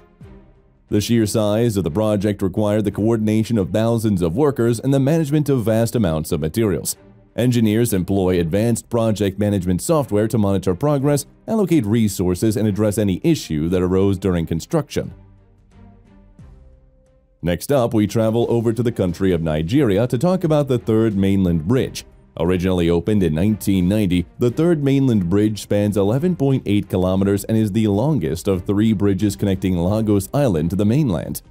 The expansion and rehabilitation project, costing approximately $300 million, focuses on addressing structural wear and improving traffic flow in one of Africa's most populous cities. Construction commenced in 2018 with a focus on repairing the bridge's deteriorating sections and enhancing its structural integrity. One of the primary engineering challenges was the need to work on a live bridge that supports over 100,000 vehicles daily. To minimize disruptions, the project was executed in phases with specific sections of the bridge closed for repair while traffic was rerouted to alternate routes. This required precise planning and coordination to ensure safety and efficiency. The rehabilitation work involved several advanced engineering techniques. Structural assessments revealed issues with the bridge's expansion joints, bearings, and docking. To address these, engineers employed high-pressure water jets to remove deteriorated concrete and replaced it with high-performance materials that offer greater durability. The expansion joints, critical for accommodating thermal expansion and contraction, were replaced with modern flexible joints designed to withstand heavy traffic loads and environmental conditions. In addition to structural repairs, the project included the installation of new asphalt overlays to improve the road's surface. This involved milling the existing surface to create a suitable base for the new asphalt layers. Engineers use state-of-the-art paving machines to ensure smooth and even surfaces, essential for enhancing driving comfort and reducing wear and tear on vehicles.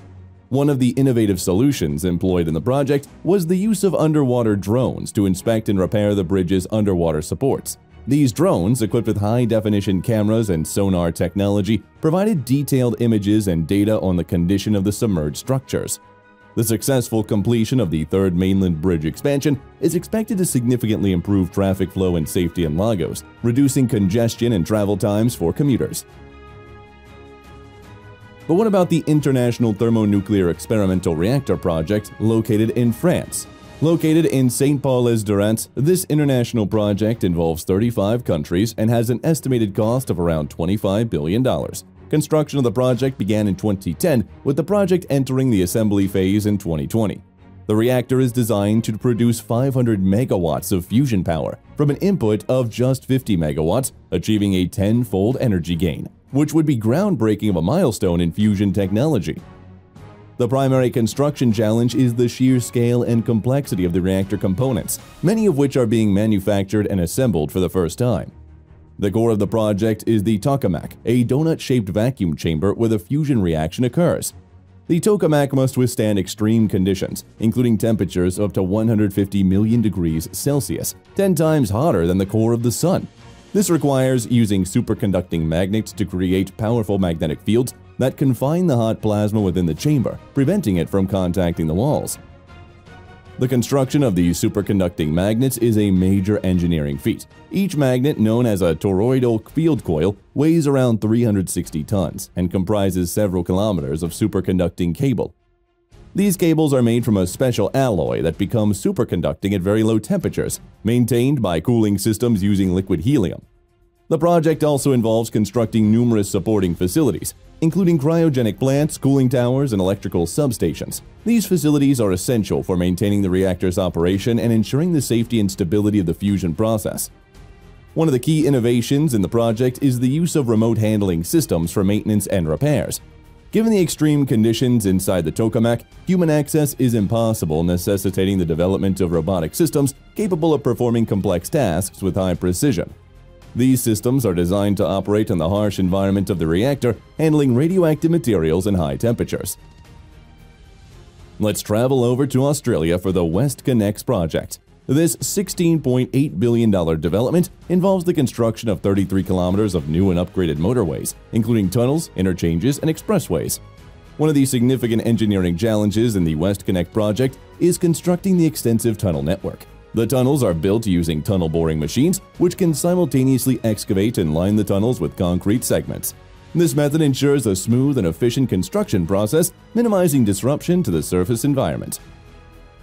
The boring machines used in the project are some of the largest in the world, with diameters up to 15.5 meters.